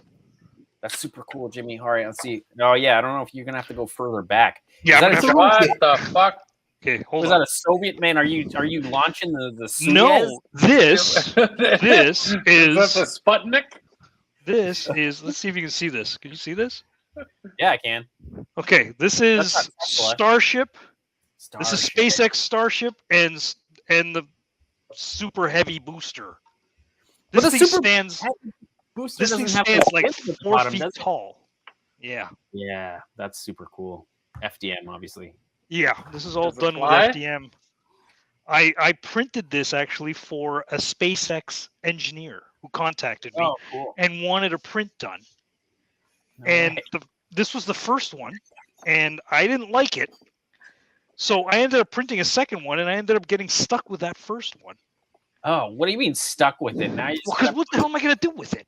is he hanging on the wall, man? I don't know. Dude, the Stage amount of 4 or plastic whatever, models that where I've it's like- got around here Oh, right man. now is insane. I've got, so right in front of my TV, just on the other side of this computer here, I've got like the spacecraft from 2001: A Space Odyssey. That's Ooh, like wow, 4 feet nice. long, Oh, just sitting there. Yes. I've got a 3 foot long Superstar Destroyer that I printed just for fun. Oh wow. Here, I'll show you that. 1 sec. Hang on, stay here. I was I'll show you guys some. thinking about just Dude. printing stuff. It's like the jet. That- There's that- this one on Thingiverse where it's like a jet engine. Oh, I'd love to print one of those. Split open, and I'm like, "Oh, I really want to print that." So much shit I would print. Oh, like that. Dude, the amount of stuff that I've printed is insane. Here's Paint it, hang it on the wall. Anthony knows. Superstar Destroyer. This thing's about 3 Oh, feet yeah. Oh, long. nice. Sick. Yeah, that's Hang on, nice. I'll be back. Hang on, stay there. Don't worry. Don't walk away. This is what happens when you away. feed Mike a bunch of beers on Tuesday. Dude, the amount of crap that I've got. Like, Oh, he's getting out of range. He'll be back. He'll be back. Fire. Let me show you something else I got. Hold on. See if you guys can recognize this thing. He's got to get back in Bluetooth range. Did he get a somebody synthesizer? plugging a Maybe he's playing guitar. a synthesizer. It's like somebody plugging a guitar. Like, All right, I'm back. Yeah, right. All right, I'm back. Can you guys? Butt plug. I can't hold as still as Jimmy, man. Can you guys No, recognize that thing? Oh, wait. What the? Wait, I think I know what that is. Ed 209. Ed 209. Yes. Okay. Huh? So this is RoboCop. Ed 209's arm. Okay, Come on, hold on. It's just so people can see. that's a freaking- beer can. Hold on. I'm stop screen sharing. Share screen. Share. I got, Yeah. so that's Ed 209, and I've got Right, and then we got. Hold on. Yeah, that's sweet. Ooh, and it's Yeah. like better than this model. yeah. Yeah, that's That's good. That's so good awesome. stuff right there. To the amount of stuff that I've printed. Wait, did you so did you model that or did you get the model from someplace? No, this one I actually found online. I didn't model it. Okay. Okay, Um, cool. This was one of those things where they had just sent us home because the pandemic had started. They had just sent us home. They said, okay, everyone's going to be working from home. And I mean, you guys know this, right? You send someone who's got 3D printers at home to work from home, all you've got is nothing but distractions. Yep. I Right? told my boss that, and he's just like, I don't know, there's nothing I can do. I'm like, Yeah. if you don't take me out of here. Then Yeah, whatever. so I'm like literally sitting, working, and I just turned my head, and I've got 3D printers that are sitting right next to me, and I'm like, you know what? Run Let's him. print something and run them. So What I I've been started doing. this thing while working. while working. Yeah. Yeah, I mean, I just like, I mean, when I hear it like make weird noises, I'm like, oh, you know, like, I mean, that's how I knew I ran out of filament, right? And then Yeah. it's away. Oh man. At Yeah, least I it got- sells them. Paula. Yeah, but seriously, Clay K-pop, just dive into it. Just dive into it. Yeah, I'll you do know, it. and I'll get it figure it done out. because once you get it done, once you get the first print done, and Yeah, you run through the process, it's like, oh, I was worried about all spill. that, you know. Yeah. The first spill. No. Get the first spill over with. Get the first spill out of the way. You know what? Spills are very rare. They don't happen all that often. At least not for me. Anyway, I don't know about you, Jimmy. Have I you dropped Oh, it. no, I don't think I've spilled anything. Yeah. Like I've gotten drips off of my bill plate, you know. Sure, on yeah. stuff, but then I don't get know. the I alcohol don't and wipe it know. up. I don't know if you guys have met my friend K-pop. Bit of a klutz? He's a little bit on the clumsy side. He likes to put stuff on the floor and step on it and shit. Okay, so this is another thing that's actually really important to when it comes to orienting your parts. Anything that isn't important, anything that you kind of don't care about, you want it facing the build plate. Okay. All right. I got you. And the Especially reason rotate. why it's kind of hard to sort of wrap your head around it until you sort of see it happening. But what happens is anything that's facing the build plate technically is away from the light, right? The UV light, right? So when you get into those last few layers, Smart. what ends up happening is you're curing the bottom, right? But the top actually doesn't get cured, or it does, but in a weird sort of way. I don't know if you'll be able to see this on camera. Maybe you can. Hold on, yeah, there you go. I don't know Okay, if you yeah. can, right? Can you kind of see how that surface is really shiny, Yes. right? That was facing the build plate. Yep. Okay. It's And not- and you'll see it when you print your own stuff, right? You'll see it yourself. Whatever's facing the build plate is not going to have the same fidelity as the stuff that's facing away from the build plate, and you'll get that sort of shininess. Jimmy wants to say something. And another thing too, when you're printing, when you set the orientation, it's best not to have anything set flat to the build plate. Even if you have supports, you should angle it slightly, because what happens is if you have something flat this way, when it tries to pull off of the FEP on the bottom, you have more suction force from a flat surface. Yes. So if you tilt it slightly, there's less surface area contact with the FEP as it comes up off the FEP. So you should angle it so that your important parts, your important stuff is up, and set it at a slight angle so that you're not going to have like high suction forces against the FEP film. So that makes sense. yeah, because there's nothing like, you know, print something flat. You know, you have a perfect bottom layer, perfect supports. That first layer is one big flat piece. It tries to pull itself off the build plate, and next thing you know, pop, it comes off and it's sitting in the vat. Yes. Yeah, Yes. and then ruins everything. And then okay, right. Yeah, see, because like, Then I you mean, this got is a the mess. light bucket. So you guys can see this is the light bucket. This is how it comes in to the slicer. But if I do a I'm feeling lucky, you know, build thing, it does some weird random shit. I'm assuming I should probably tilt it at like a 15-degree angle, you know, like you're saying, like for some reason You could go to 45 looking at that. Yeah, thing. but Lychee's got it backwards. See, it's got it upside down, and it's got all the supports on the important parts. Yeah. Yeah, so it's literally upside down from where it should be. Yeah. I feel like there's like another way to do it. If I do prepare here and do generate automatic supports, it might do a better So Jimmy, job. do you use Lychee? Because I don't. I use Cheeto I use Shitubox. Yeah. I use Shitbox. But no, I tried Lychee, and it does work, but I just got used to Cheeto-Box, so I just use that. Yeah. But yeah, even with the automatic supports with Lychee, you should start off by just tilting it properly and then doing supports from there. Yeah. I'll do that. I mean, I don't know much about it yet, but I haven't dived in. I just haven't dived in yet. So when I do, I'm gonna figure out how to do that. It should be pretty easy. A lot of people are actually saying this is a great slicer. It is. Lychee is very good. It is. Yeah. So I'm just gonna, as somebody who knows nothing, coming in like totally ignorant to the whole process, I'm just gonna jump into this one. Even though Creality sent me the damn printer and I'm not using their software, which whatever. I mean, whatever. Okay. No one ever does. No one ever does. And did they include a USB stick? They did. Pitch it. Yeah, throw it out. Pitch it. Throw it. Okay. Pitch it. I format it and then use it as my. No, pitch it. Get a better one. Pitch it. Yeah. Right. Yes, garbage Right. USB. Even if you format it, put those up, the USBs are usually pretty garbage. Yeah, it's supposed to be a 128 gigabyte, but it's like a 32. I've never used a USB stick that's so slow, ever. Like honestly, it would take me less time to like write out the ones and zeros of what I want to print, and fold up the paper and just feed it to my printer. It would take less time. Garbage, throw it out. And I would say get the test files off of it first, but you can find test files online. Just just pitch it and get the test files offline. No, I believe you guys. I believe you guys for sure. Don't do it. Yeah, but like I said, if you just dive in and do it, it's really not as okay. I was so my first resin printer I got almost 3.5-4 years ago. It was the Anycubic Photon, the original one.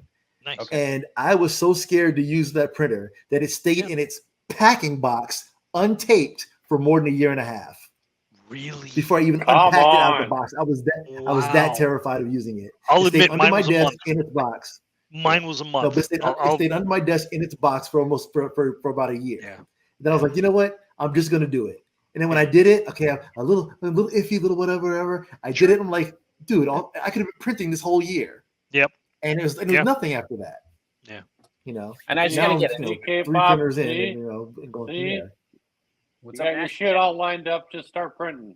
Yeah, I do. I mean, I got all the freaking paper towels I need. Enough paper towels to gloves. Freaking kill a small dog. Yeah. I don't know how you would kill a small dog. You just whip it. You're just pelting it with paper towels. Just wrap it. Shove it down the throat. And suffocate it. That's not much. Yeah, shove it up and shove it in the butt. I got enough gloves. Tons of gloves. Everything's good to go. And the gloves too. And the gloves. There you go. Yeah. I got quite a nice cleaning station, which is great. I mean, I need another one of these, so I should probably order another one of these because in order to fill at least 3/4 of the way my cleaning station, which I'm assuming is what I would need. Yep. So I just need another one of those. So you got the big cleaning station, right? Tools that get stuff on it, you just drop it into IPA, right? So I should probably have some kind of jug of IPA as well. That like if I need some kind of tool or whatever that needs to be cleaned, and things, So what I use for that is I actually have alcohol wipes. Oh, okay. Yeah, that works fine. Right? That works fine. Which work just fine, and especially now you can go to Walmart and pick the packs of those up. Because they're just like hand sanitizer cleaner things, right? So that's what I use, and it works well. What else? But like I said, the biggest thing is to level the bed and do the test print to find out what's the best time frame for your resin. That's literally the main two things. Yeah. Do you guys level the whole printer? No. No, like the whole printer, because right now mine rocks now. Mine rocks is on 3 feet now. It's doing this. I'm kidding. I'm kidding. Amazing. I have this like amazing U-line table, but over time, it's created quite a bow. So I know right now, looking at my Creality printer, it's like at least like 4 degrees leaning to the left. As long as it's relatively even. Yeah. As long as it's super close. K-pop, even in the place that you live in, it's an older home, but the floor is not level. Oh yeah. Your table is level. And look at K-pop. He's sitting there like this. Level. Yeah. K-pop's all crooked. I wouldn't worry about it. Your prints will come out crooked. It'll be fine. Right. Oh wait. No, K-pop. You don't need to level the printer. You'll be okay. Yeah, you are working with liquid, so you want to get it close enough that you're not going to spill over the edge or something like that. But that's another thing. Don't fill the vat all the way. No. Don't fill it, because once the print bed itself goes into the vat, you're going to see that resin's going to come right up. Each slicer though has when you do slice the print, it does tell you how much volume of resin it will take to print your thing. So do you take that in account? You take that into account. I take that into account for pricing. Yes. Yeah. Okay. Right, but I don't take it like I'm not down there. Oh, it says 8 ounces worth of resin or 0.6 ounces, and I'm measuring it out and putting. No, man. My vat I think has 4 marks on it. Like Exactly. If you look, most vats will have marks on them. I usually fill mine right up to the 3rd mark.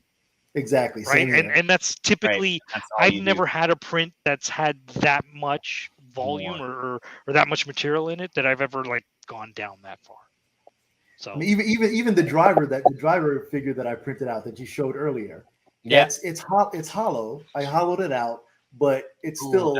I mean, I printed. I think I filled it like to the 2.5 mark line and let it print overnight, and I still have plenty of resin left. And that whole driver, I mean, it's pretty decent size. Let me see if I can grab it real quick. It's hold on a second. So while Jimmy's doing that, hollowing prints is a good idea, especially if you don't necessarily need the strength.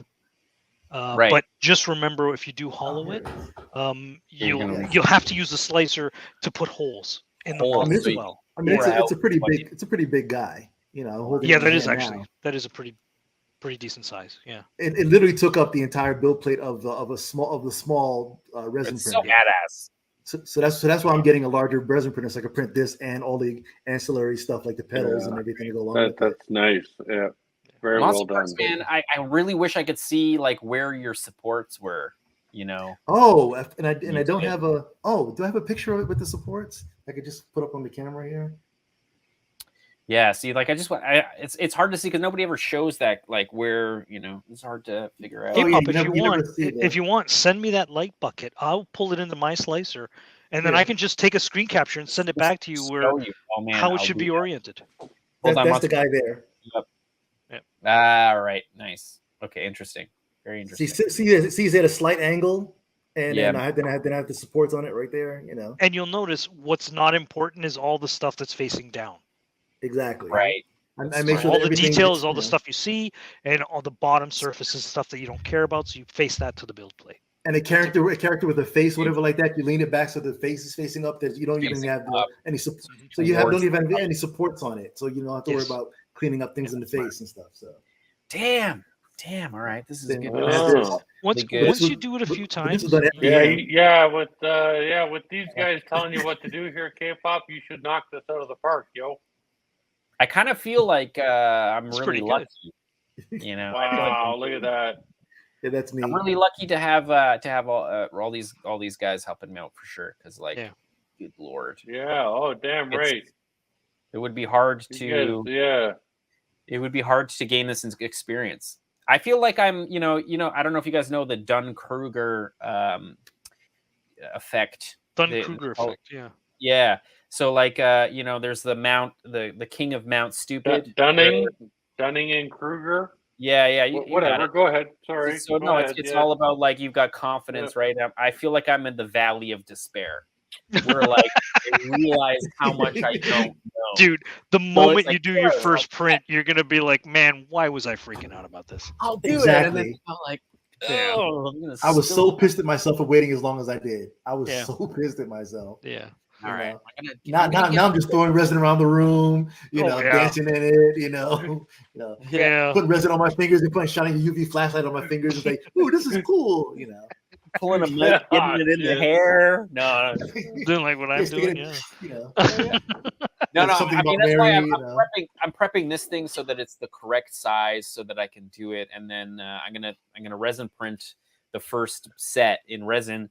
And then I'm gonna try to freaking make a rubber mold, and I'm gonna try to urethane cast these, which would be really interesting to try out. Because I don't know, MonsterParts and RC Racing Legends, have you guys ever done any like casting? I have. Interesting. Okay, so I've done casting in the past. But I've never done it with any of my SLA stuff. Okay. Right. So and I'll be honest with you, like for me, I'll just reprint. Like if someone orders, whatever, a set of wheels or whatever, I print new ones every time. I don't actually cast, I don't go through the trouble of casting them. Right? Yeah, but I got to make 30 sets of these. 30 sets? 30. Even that's a then, different you know what? story. If it's just a no. one run, if you're just doing one run of 30, I'd probably print them all. Yeah. You know, and that's true. It's gonna be a foray into seeing if I can make it happen. If I can make it happen, I'm gonna make it happen because the resin I'm gonna use is called like Onyx resin. It's like 30 minutes casting time. Okay. You pull it out of the mold. Don't forget that sherry is very big, and you can make lots of prints on sherry. Cherry, yeah. I gotta print out vinyl and name the printer that's another Cherry, benefit that very you've big. got. That's the other benefit you've got. So my printers are relatively small, right? So I like spend a lot of time sort of putting stuff, and organizing things, with respect to the build plate. Exactly. You've got a relatively large printer. Now, okay, you see, hold that up and hold the light bucket, right? Okay, now try rotating it so that one of the pointy ends is, Now, how many do you think you can actually put on that build plate if you rotate them around like that? Sherry do lots of light bucket, right? But now they've got a new thing where they're stacking prints now. They're doing stacked prints now. What? Yeah, they're stacking Uncle prints. Jesse. Uncle Jesse. Check out Uncle Jesse's print. Check out Uncle Jesse's channel. Yeah. It is. Well, you'll have 4, like whatever, and then it prints like a build, another build platform, and then 4 more on top of that, and you can print 8 at a time. Yeah. Now, what happens when it fails, and then you're like, then you're screwed. Then you've lost all of them.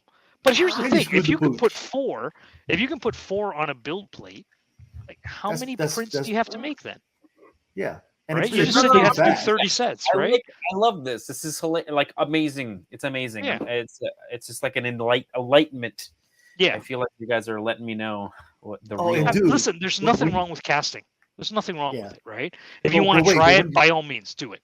But when you've actually print your first print and you realize that, okay, on FDM it might have taken you 18 hours to print that light bucket. Yeah.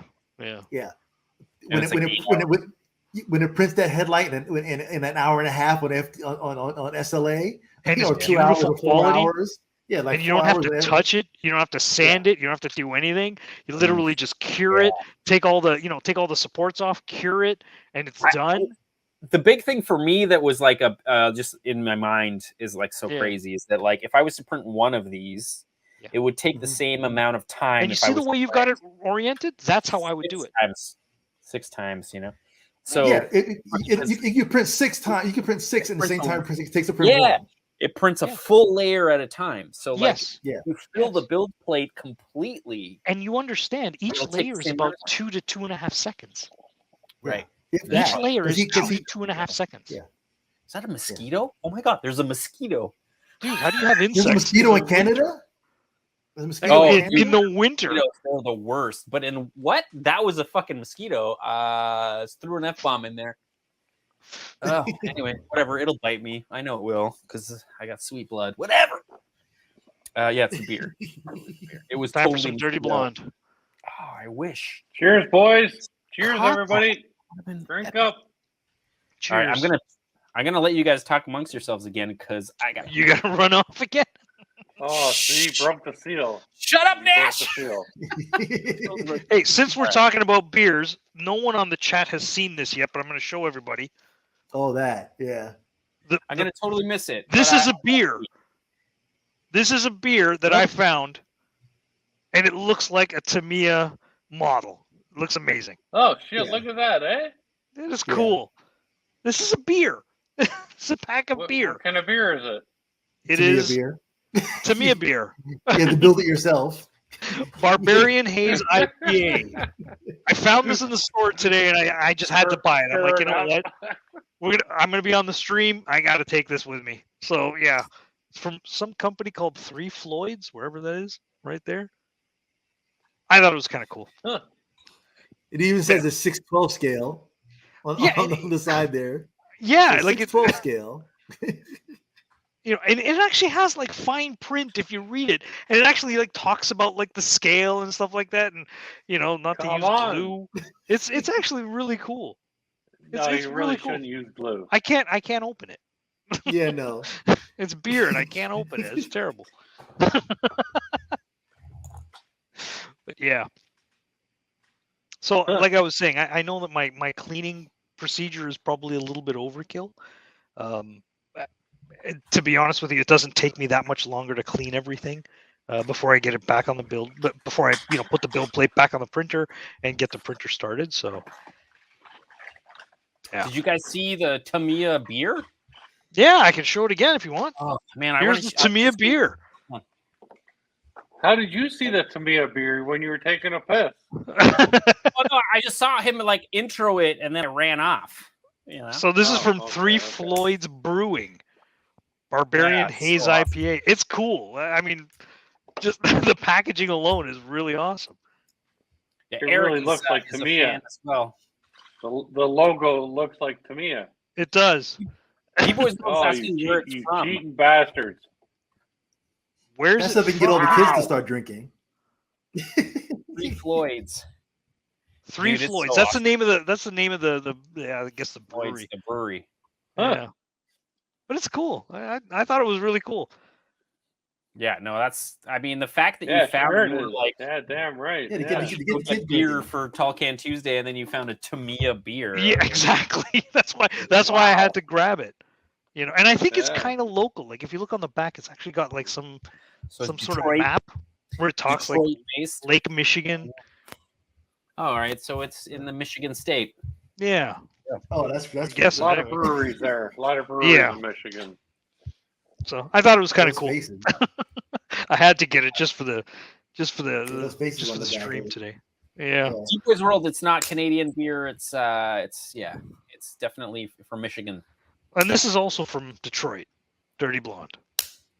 Oh, Rasta Youth is like, oh, nice, Rasta man. I haven't seen you in a while. Appreciate that. Rasta's super happy we're dropping some serious. I'm hoping that we're helping out the chat as well as we're helping out K-pop. I mean, no, I feel like you are, and it's been it's so great to have you guys hanging out and helping out. Anytime, honestly. It's super helpful. Just so you guys know, I don't know if the 33 people that are watching this right now have been here through the whole stream, but just so you guys know, Racing Legends has a really great YouTube channel. The link is in the description. MonsterParts also has like a really great Instagram channel. Also is making parts, resin printing parts for sale. Quite some really cool stuff. Check out his links in the description below. He's doing some really cool stuff. They're both like legends. I feel like who am I? I just make RC videos every once in a while. You make awesome RC videos though. Yeah, but like not one every. Right? Oh, Nash had a lady dip in there. Nash had a lady. There you go. Yeah, my lady showed up. There she is. My lady. Off to bed, I'm assuming. Off to bed. Sweet. Awesome. Yeah, no, it is super helpful. Thanks so much for helping. My wife went downstairs to her sister's house, and she's letting me else until we get done with this. Oh, that's nice. Oh, wait, what do you got there, MonsterParts? MonsterParts, I don't know. That's the drone, isn't it? Oh, that's a drone. Oh, this is one of my drones. It's it's my V-tail drone. Yeah. I don't know. I feel like your internet might be cutting out a little bit. Yeah. Are we all doing this again? Is Nash? Well, Nash, the fan is moving. We can see the fan. Shit, the fan. Son of a bitch. Good try, though, Nash. That was pretty good. That's just not fair. Come on. Oh, Hellbilly's talking about SAS. I don't know if you guys want to hang out for SAS. If you guys want, we can all hang out still as we do SAS, or we can, get rid of everybody and I can just do SAS alone. I don't know. SAS. It's up to you, dude. Scale as shit. Shout out. Scale as Shiza. Do it. Yeah, Do it now. Okay, Instagram. Let's see what's going on. Hold on. Oh no, I literally typed SAS instead of scale. Shit, it's hard, man. Boy. There are 7,100 scale as shit hashtag, which is quite a lot, man. Like that's a lot. It's pretty nuts. Let's see here. Oh no, that's the wrong one. I'm That's sorry. the wrong one. We already did that. That's my fault. You need another one? No, we can do it. We can do it. No, I don't. Not yet, at least. All right, so Hellbilly, man. Hashtag scary shit. There he is. Gina, man, right there. You can see. Ask me one of these Is it cold Putin? shots Oh my there, God. please. Oh my God, guys. We got, what do we got? We got the former president of the United States and Oh, Putin. jeez. I'm assuming it's Really? Putin, looking at his hairline or whatever. That's awesome. But it's pretty awesome. And then also you can see he's got the Stiegel, so he used the sticker pack, and he's got Miller Stiegel beard. And you can see the K-pop or whatever, which is pretty great. So funny, man. Hellbilly, man, always having a good time with his RC. Oh, that's awesome. That's so good. Loving it. Loving it. I kind of wish you could see Putin's face a little bit better, but good work, buddy. Yeah. Double clutch, man. That double clutch guy. Oh my God. Seriously. Dude, he's got the coolest stuff. Like, you need to make more videos on this thing, bro. Right? Anyway. Wow. Yeah. Damn. Man, that's nice. That's Super nice. nice. Super nice. Ooh. Drift 832, kind of a local outside of Ottawa. And yeah, he always has some really, really cool builds. Oh my God, that mosquito. Dudes, it's a fucking mosquito. Back. I swear to God. There's a mosquito in here. How? How did it happen? How do you have a mosquito in the winter? I don't know. We got a mosquito in the winter. Dude, they die if you look at them weird. Like, what? I don't know. I don't know, but I know it can make a 1,000 more of mine. itself. Yeah. Blood. Dude, that RX-7 is awesome. Yeah, he did a really good Right? job. Yeah, that's nice. So nice. The livery is just like I like the so cityscape awesome. in the background too. Yeah, this dude is killing it, man. It looks like it's in a garage upstairs in like some building, in like some office building. Yeah. I just wish he was closer because I would hang out with this guy, man. Drift 8322. Is that an Ontario license plate? That is an Ontario license plate. It is. He is in Ontario. He's just outside of Ottawa. Nice. Yeah, there you go. Nice. Kind of weird that he just picked. I'm assuming it's his actual license plate because, like, there's nothing funny about it. Yeah. There's no hidden message or meaning. It's not like suck it or whatever. Like, you know. Anyway, MonsterParts, man, this thing looks super sweet. We were checking it out earlier. We saw it. You were holding it in your hand. Wow, look at the detail on that, eh? Wow. The detail, right? Good job, Yeah. Jimmy. Dude, Jimmy, man, looks good. Double clutch, always posting motion model SRC. This guy's all about the 1/24 scale, which is pretty cool. I don't know. I feel like that's your life there, though. It's like getting it stuck on stuff all the time, man. Get it to the scale. It would. Oh my God. Oh, I want to kill it so I can show you. You still freaking out about this? Oh my God, I got it. Oh my God, I got it. Congratulations. Oh, now it's gonna sting you. Well, now it's pissed off. Injured it. Now it's pissed off, dude. I kind of You feel could like have left it alone. Now it's coming after you. Now it's coming back for vengeance. I would have let it drink my blood and then Dude, killed it. Just vengeance now. Oh, that sucks, man. I wanted to show you guys that there was a mosquito in freaking. We believe you. In Canada in the winter. Yeah, In Canada in the winter. I mean, we believe you. Sorta. Sorta, kind of. Nope, that's a different bug altogether. All right, yeah, man. This guy's got. I mean, obviously, this guy's got a business that he can like clear out the floor and then drift with his buddies. So, I mean, damn. We all aspire to have our own drift tracks. At least I do. I don't know about you guys. I mean, Racing Legends. I know you're not into the drifting yet. Oh, dude, I love drifting. No, I mean like the scale drifting. Yeah, You know? this is why I'm looking at getting either a Sakura, a D5. Yeah. Or like a Yokomo. Or, well, Yokomo might be a bit of a stretch as far as money is concerned, but maybe an MST, maybe a there's another brand, Express is another brand that actually, you know, I don't want to say cheap, but relatively inexpensive. They make some pretty good stuff too. So I'm back and forth. So, but I definitely want to do a drift build soon, and I want to do it on the channel too. Yeah, dude, do it for sure. I feel like Totally. This is my D5. Oh wow. D5. All right. Oh, with the chair. D5. Everything. Nice. All right. Oh, hey, I got one of those too. I got one of those too there, MonsterParts. Nash is built. You're working on it right now. There it is. I got one of those. With that perfectly mounted differential. I still gotta find where that goes. Can you tell me where that goes? With a perfectly mounted differential. There it is. Couldn't help you, Nash. I don't even know what that is. Yeah. Don't... Right about there, right? Yeah. I think you've K-pop, I'm done. Just it's finished. Does it slide? Yeah.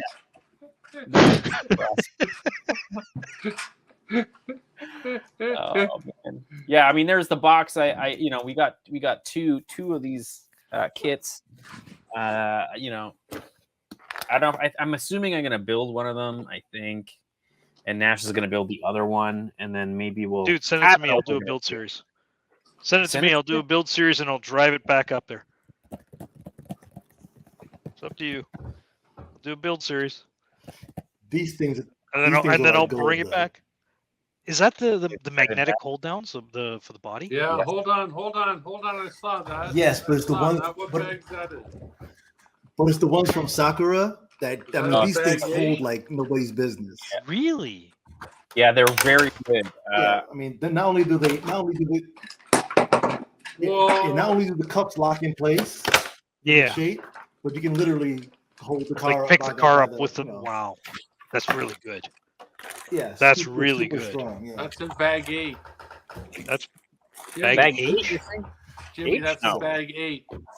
8. It might be different. This bag one. 8. Bag 8 has the yeah. Oh, I found it. Yeah, you can get them separately, but it's really hard. They're really hard to get. You mean the magnetic hold down? Yeah, it's not the magnets that are hard. It's the cups that are hard to get.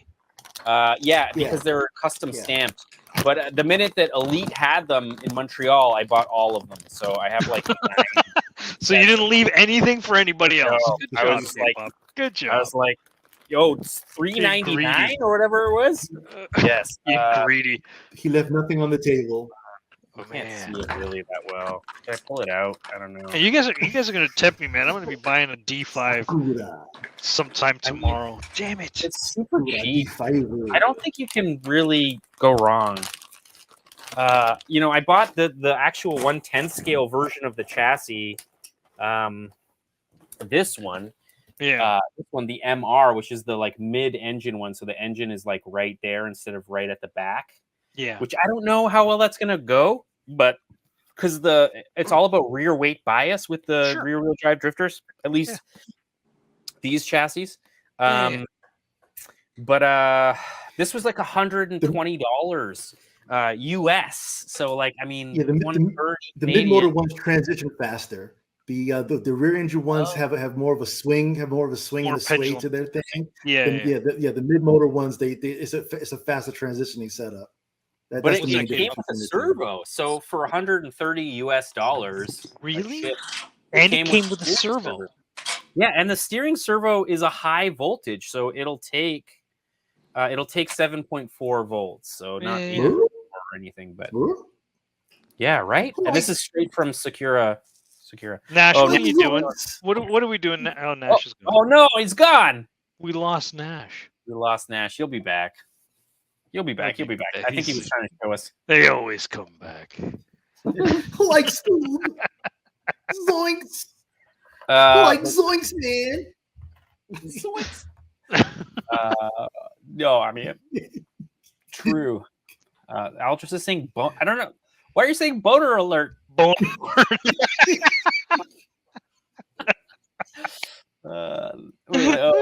Is that bag one Nash? Oh man. Okay.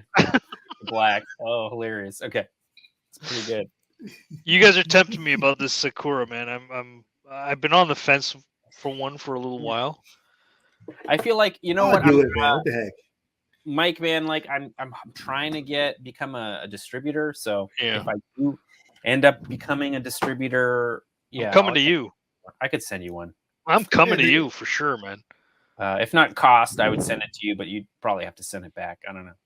But I'm from Toronto. My family still lives in Toronto. I drive back all the time. Oh, I know. I mean, you're not that far.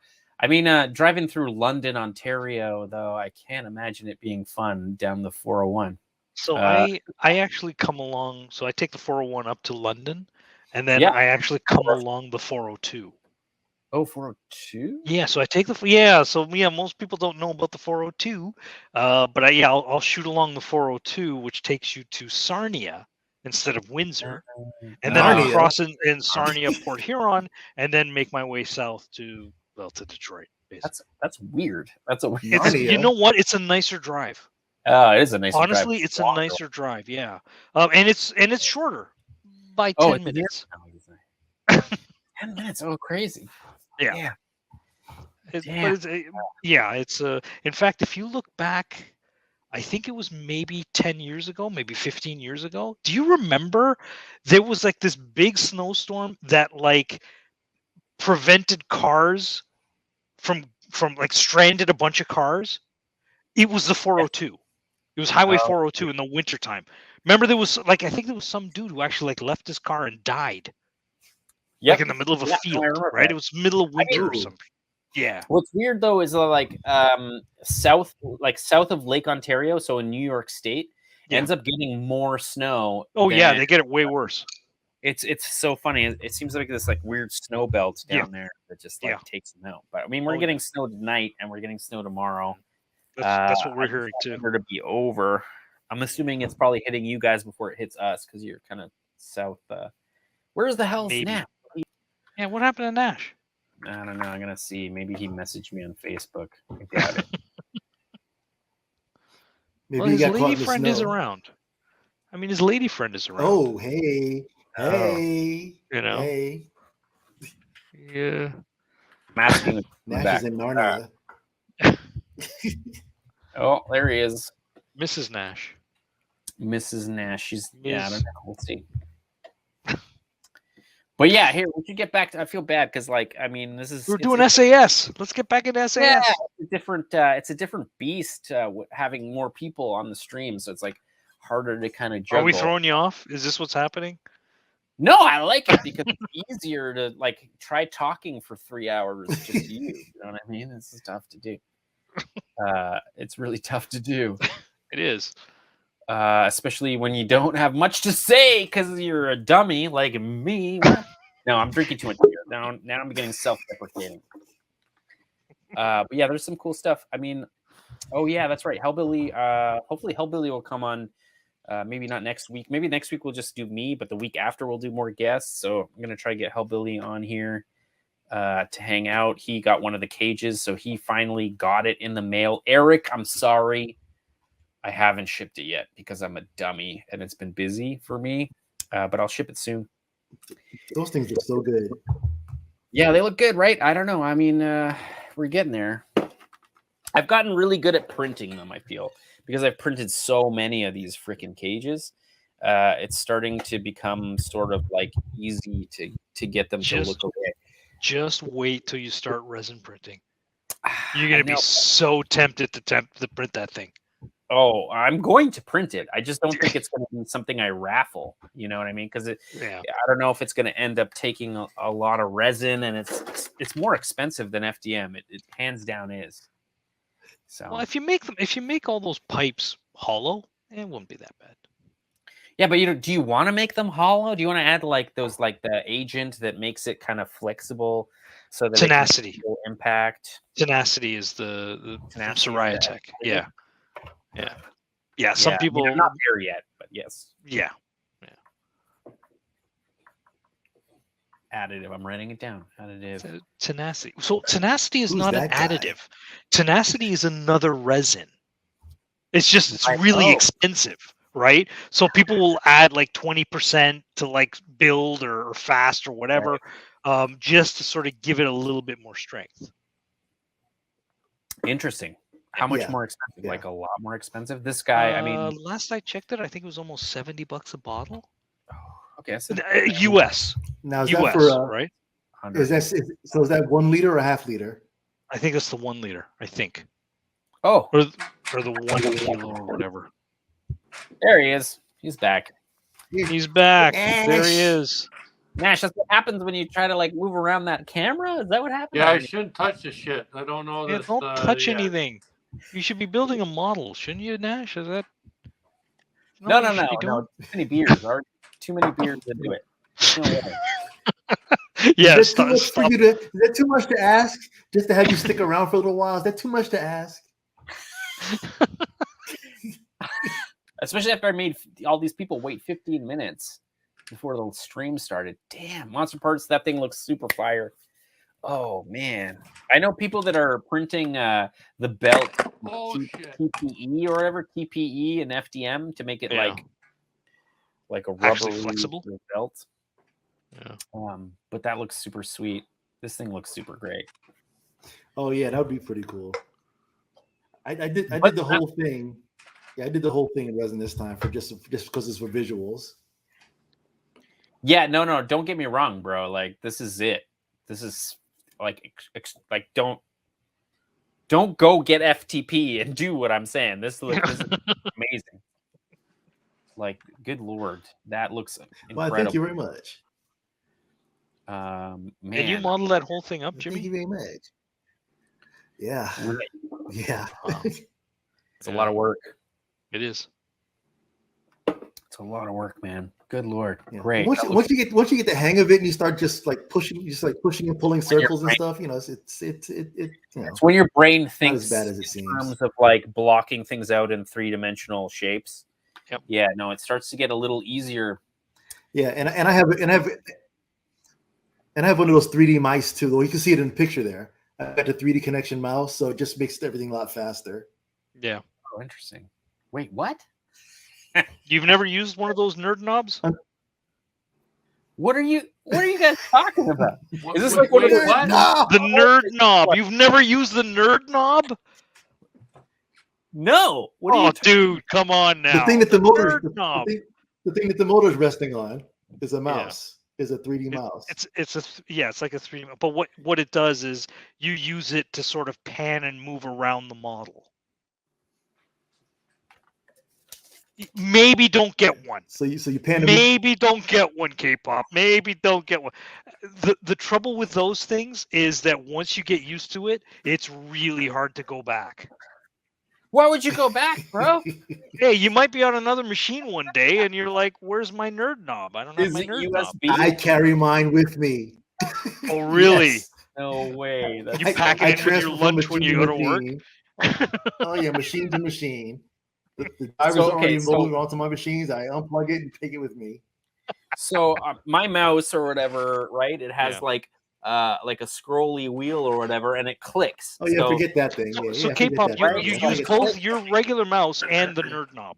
Yeah, and the nerd. You use them both at the same time. Yes.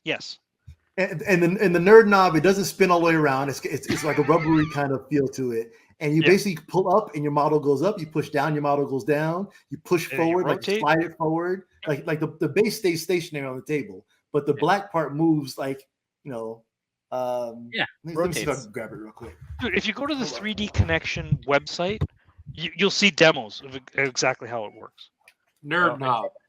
Nerd knob. Don't look up nerd knob. That you'll get other things.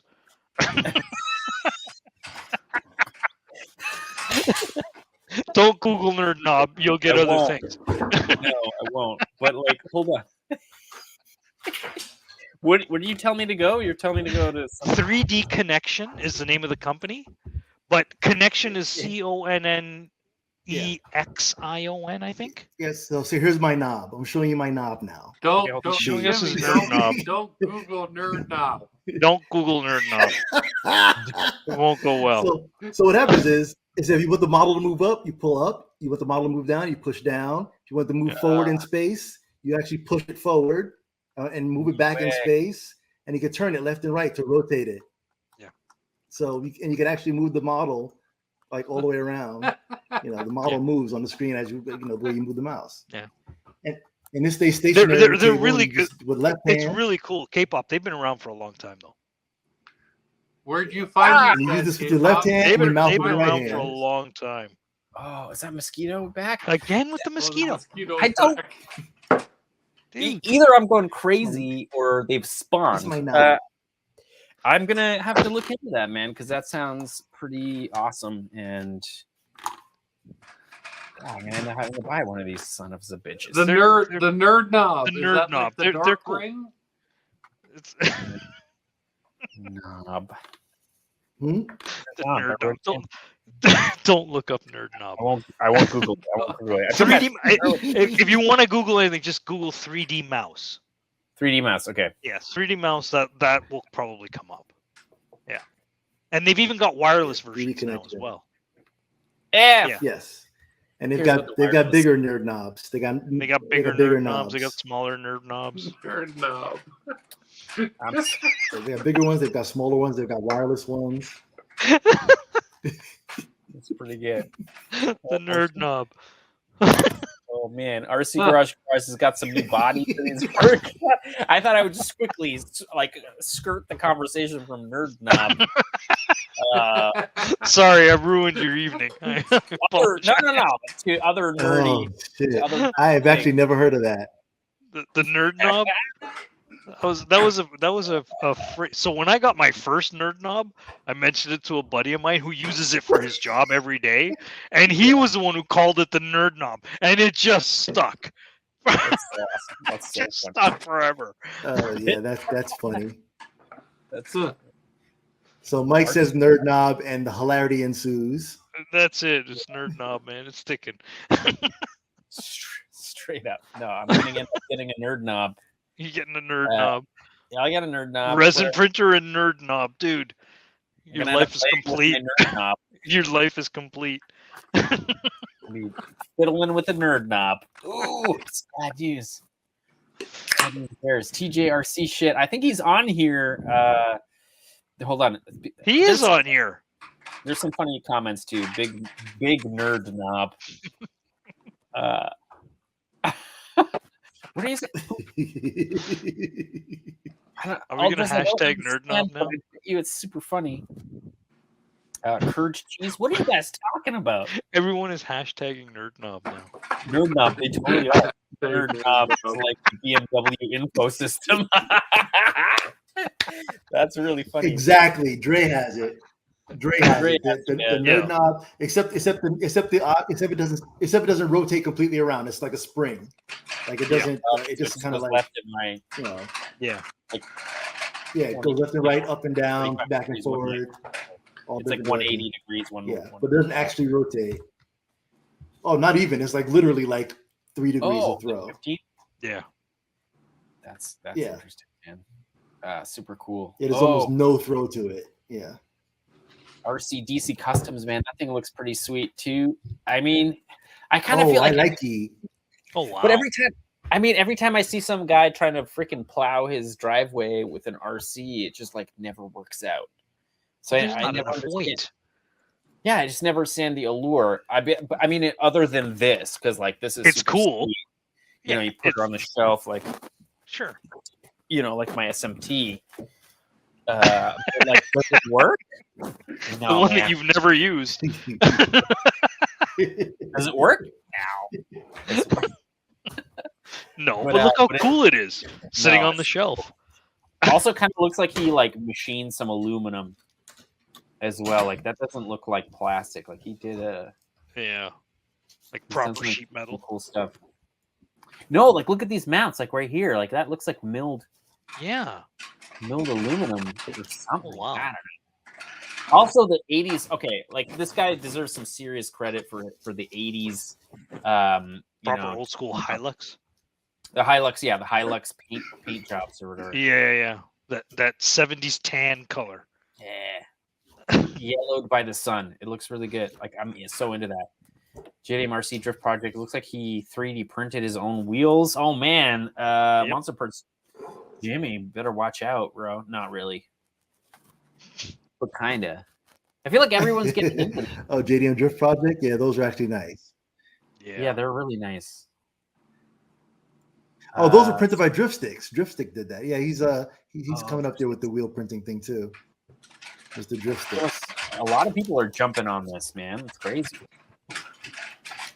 Double Clutch, man, just deserves a sub. If you guys are into, you know, what he's like, look at how clean everything is. You know, these are Lexan body flares that he's bolting to like a hard plastic Tamiya, you know, bed there. It's quite, it's worth the sub in my opinion. Yeah, that is clean AF. Yeah, for sure. Yeah, that's clean AF right there. Scale _KP Japan, I'm assuming, always has some cool stuff. This is a great example. He kept the light, you know, the Lexan light bucket here, but then printed this like a bash bar, drift bar with the teeth. Dude, that's pretty sick. I mean, that's creative. You don't see that everywhere, and I feel like that needs a shout out for sure. Let's see here. Keep moving. Oh man, Gear Guy, man. I don't know. Lately he's been making all these like super stock rims from the like late 80s, early 90s. This is a great example, like S13 teardrops. Man, that dude, man, is so on point. Also, that's nice. Yeah, I feel like, you know, we've got all these like crazy people watching the stream. Gear Guy on here right now? Is he? He was at one point. It might be late for him. I don't know, but working for the military, we got RC Racing Legends working for like the Big Four, or at least did. And now working for four. Like, come on, man. Man, like, what is happening? I just make videos. Engineers, a MonsterParts, like a crazy photographer for like Super Street magazine. And RC Car Action. Wow. Yeah, I'm not gonna leave Super Street, or was it RCR Car? No, was it RC Car Action? Crazy. Both. I was in did RC Car Action and Super Street. Yep. Dude, so sweet. And then I mean, I don't want to leave Nash out of this, but Nash was actually Nash, you were like a really, really good, and probably still are, hockey player though. No, I mean it has nothing to do with your team, man. Washed up. I'm an old man now. That doesn't freaking matter, bro. Like, old man. I feel like he's being modest, but like, we'll leave it at that. He's gonna talk about it. You'll talk about it, but he doesn't have to talk about it. He doesn't have to talk about it. No, old man. Yeah, almost 50 years old. I'm catching up with MonsterParts. There you go. Funk monster. So he's a hockey player, huh? Like Canada, you have to be. Dude, no, like it's another level. Oh, yeah. Really? Yeah. Wow. Big time. Anyway, all good. We're gonna keep moving because, like, I bet you there's more of these to see. But Double Clutch, man, I don't even know if Double Clutch is still here. Yeah, he is. Yeah, he is. Dudes, if you guys want to subscribe to his Twitch channel, check out Double Clutch Production. Hopefully, Double Clutch, you've got some more subscribers from that. What is it? 35,000 view video that you just fucking freaking posted. Oh, geez, I'm swearing like a sailor. You know the beer's working. But yeah, man, good Lord, what an amazing! He's tingling his dinglies.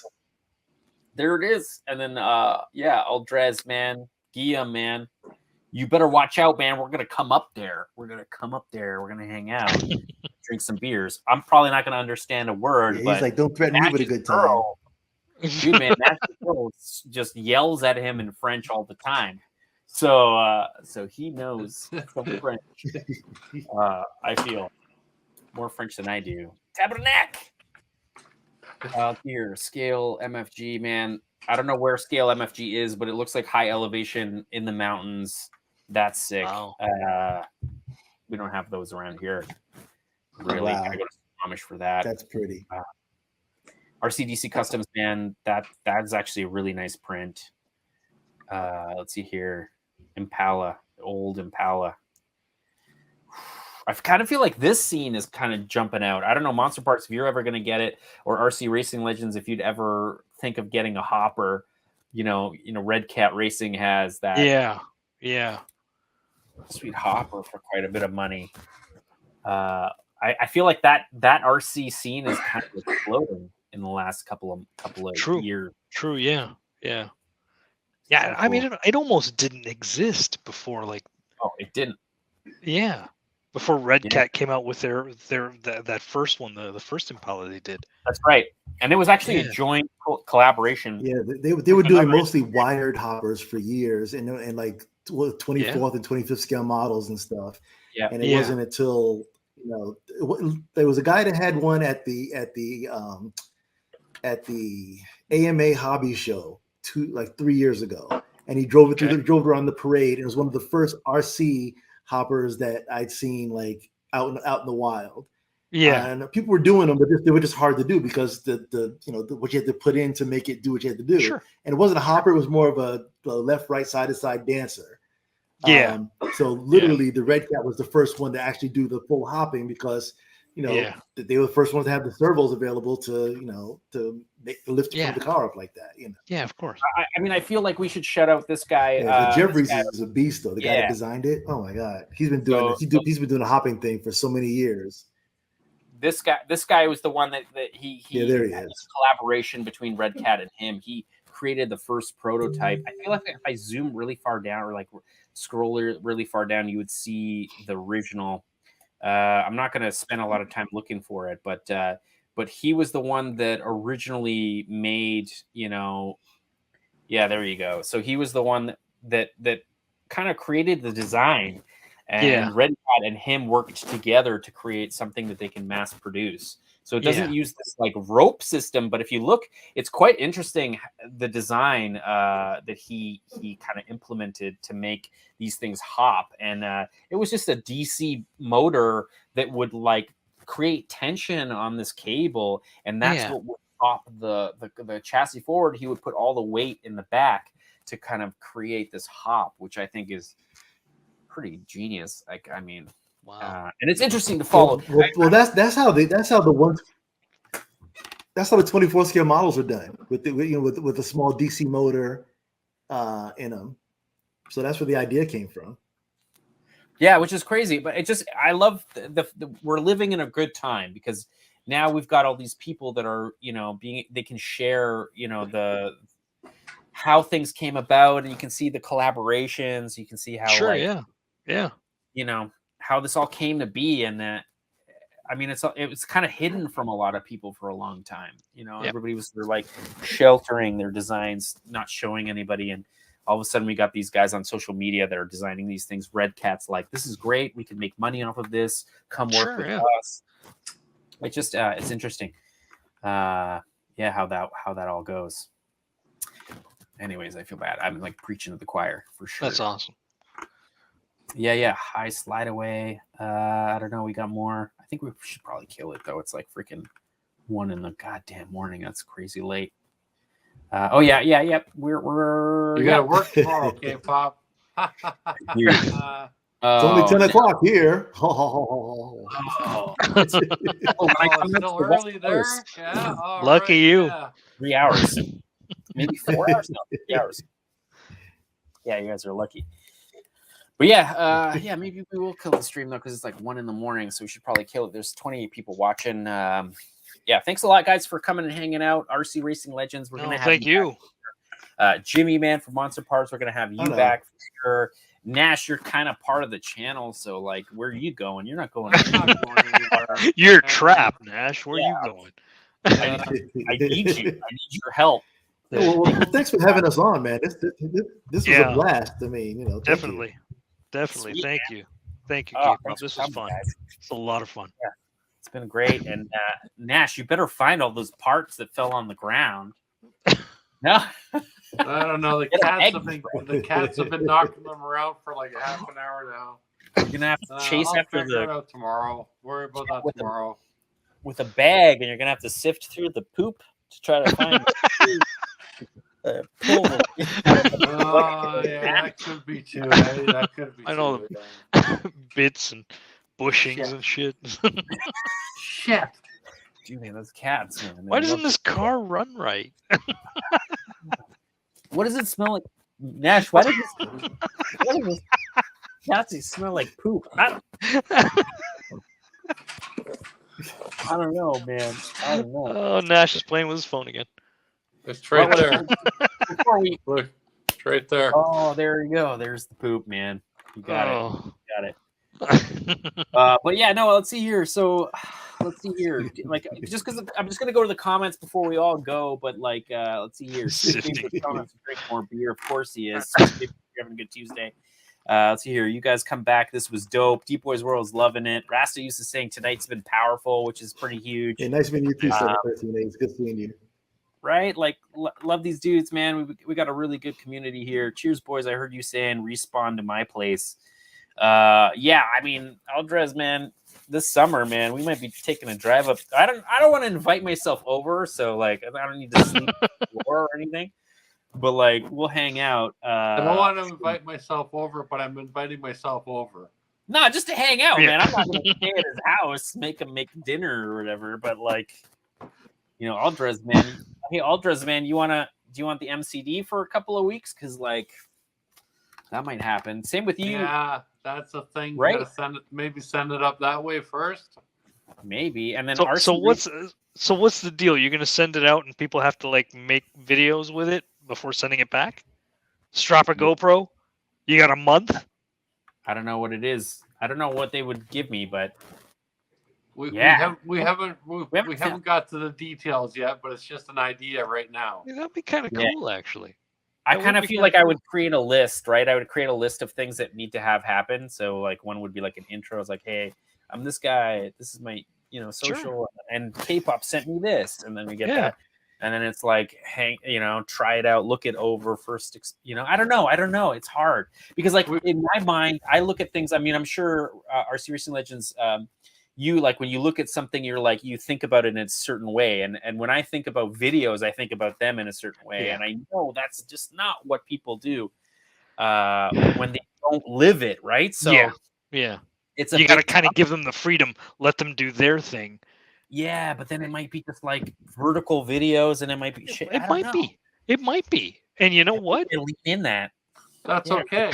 That's okay. That's what you're gonna end up with, and you're gonna have to work with it. Agreed. That's what that experience is. Yeah. You gotta let it go, right? You gotta. There's a saying we have in design, and it's you gotta kill your darlings. You gotta. Not fall in love with that shit, right? Just let people do their thing, and you could end up with a mess. You could end up with something cool. Listen, I'm ready to have that happen, and also I kind of want to get Cardinal Racing on board with it, so that if anybody breaks anything, it's like, hey, Cardinal Racing, I broke an A-arm.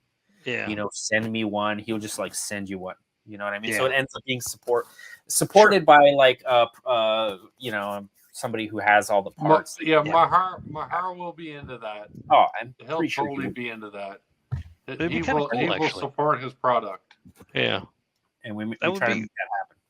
That would be kind of cool. That would be a really nice sort of collaborative thing that could go from say a number of people. Right. Yeah, but then the whole problem is though nobody wants to try out a 5th scale rally car. Why would they want to do that? Yeah. What? Yeah, I'm sure you won't find anyone who want to volunteer that. Yeah, absolutely. Who would want to do that? I'm sure, Jimmy. If I send you this freaking thing, you're gonna rip it. I'm sure. The bigger risk will be you won't get it back. That's the big risk. Let's get real. The bigger risk is going to be you ain't getting it back. We thought about that. Yeah, we thought about that. Damn. I hope. Yeah, that's why it becomes risky. So it's got to be people we trust. But I mean, I don't know. Exactly. You got to be guys like me you trust. Yeah, man. Will we get? Yeah, I'm sure we'll get it. I mean, I don't know. I mean, if we do it's like hold on to the box, throw it back in the box, FedEx it back. I don't know. I know, and play with it for a month, and then send it on to the next place. Yeah, could do that. And try to bounce it around the country, bounce it around the continent. You know, do it like that. Do it like Flat Eric or whatever. When they take that thing and they take a doll or whatever and they show it and have it go all around the world. Yeah. Yeah. I mean, I would probably suggest pick 5 people. Yeah. No. It Right. would be. Send one, and then have that one person send it to the next, and then on, and then the last one would be yourself, right? Yeah. And you get it after everyone else has done their thing, and yeah. Well, I mean that's how that'd be cool. It'd be kind of a cool thing, I don't think I've ever seen anyone do anything like that on YouTube, anyway. That'd be kind of cool. I don't think anybody's ever done that. Your $4,000 RC car? No, it hasn't happened yet. No, I mean, it's like $2,500 at least. At least. At the end of the day, it's not cheap. Right? At the end of the day, we're not talking about a $150 Tamiya TT02. Right. Right. No, we're talking big. We're talking big. Yeah. Look at my face, like that is big AF right there. Dude, that's massive, and then the wheel. Little K-pop can sleep in that. Yeah. Yeah. And I got these like brand spanking rallies. Oh no, Nash and I are I'm gonna break this thing with Nash before we send it anywhere. Yeah, and then we're gonna fix it, and then we'll send that it. is bigger. That is actually bigger than my actual classic. That's actually bigger than my actual classic mini that I had. I kind of feel like, I mean, the big thing is like looking at it. What's it called? 10 scale wheels. Oh, do I have one? I don't. I thought I did. Okay, I don't care. We're not going to talk about it. But this is big. This is massive. Dude, if I had known, I'd grab one of the wheels from the quarter scale car that I have downstairs. I mean, I could do like that. Oh, I guess I can. Wait, hold on. I got some. We can look at Gear Guys. 10 scale, yeah. 10 scale. So those 4 wheels don't even fit in this thing. Anyway, whatever. It's just massive. But yeah, we should kill it. I feel bad. We should kill the stream. It's like super late. Yeah, I'm gonna say bye to you dudes, and then I'm gonna do the whole bye or whatever. Awesome. But yeah, Nash, man, thanks a lot for coming and hanging out. Hopefully you can build that. My pleasure. Thanks for including me as such talent as these 2 gentlemen right here. No, thank you, Nash. Thank you for coming out. We get rid of him, and then we got. Well, thank you guys for having us. It's been great. Yeah, absolutely. Thank you, K-pop. This has been a lot of fun. Oh man, it's been a good time, Jimmy. Pleasure meeting you, sir. All right, so I'm gonna nice meeting you guys. Pleasure seeing you face to face here. No worries, MonsterParts. Thanks for coming out. Links are all in the description if you guys want to buy stuff from Jimmy, MonsterParts Jimmy. He's got some really cool stuff. Links are in the description. Check him out. Great to have you, Jimmy. Thank you so much for coming and hanging out. Ciao, buddy. Have a great Wednesday. Yes. RC Racing Legends. If you guys aren't subscribed to RC Racing Legends, do it, man. The links are all in the description. Thanks a lot for sharing your knowledge. Oh, not a problem. About design and about 3D resin printing. Anytime. Just a wealth of knowledge. We'll have you on again. Same with you, MonsterParts. Same. Fantastic. Well, Nash is unfortunately part of the whole thing. He's married. Yeah, he's married to it. We're just gonna end up making lots of content together. So, wicked man. Thanks a lot for coming and hanging out, buddy. Hope you have problem. Hopefully that 9 a.m. meeting you have. Don't remind me. Thanks, man. All right, man. Have a good night, man. Cheers. See you later. Yes, all right. Thanks a lot, dudes, for coming and hanging out on this episode of Tall Can Tuesday. Much appreciated. Man, it's been a tough one because like it's hard to juggle all this stuff as as just one guy.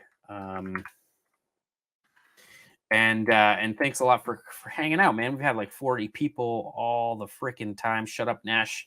That's a great one. Let's see here. We're gonna kill the stream. Thanks a lot for coming and hanging out with kpopRC. We did it. We freaking did it. And what are we doing here? Oh no, you don't want to see that. There we go. Cheers to beers, guys. Hope you guys had a great Tuesday. Man, I'll see you guys next week. The freaking raffle for the cage is coming up. So just a heads up, man, we don't got a lot of people on that raffle. So if you guys want to pick up some merch from kpopRC.com, check it out. You can get stickers. For every $7 that you spend on kpopRC.com, enters you into the raffle. That's right. It's super sweet. And help support your boy. Help support your boy. Cheers to beers, guys. And we'll see you guys next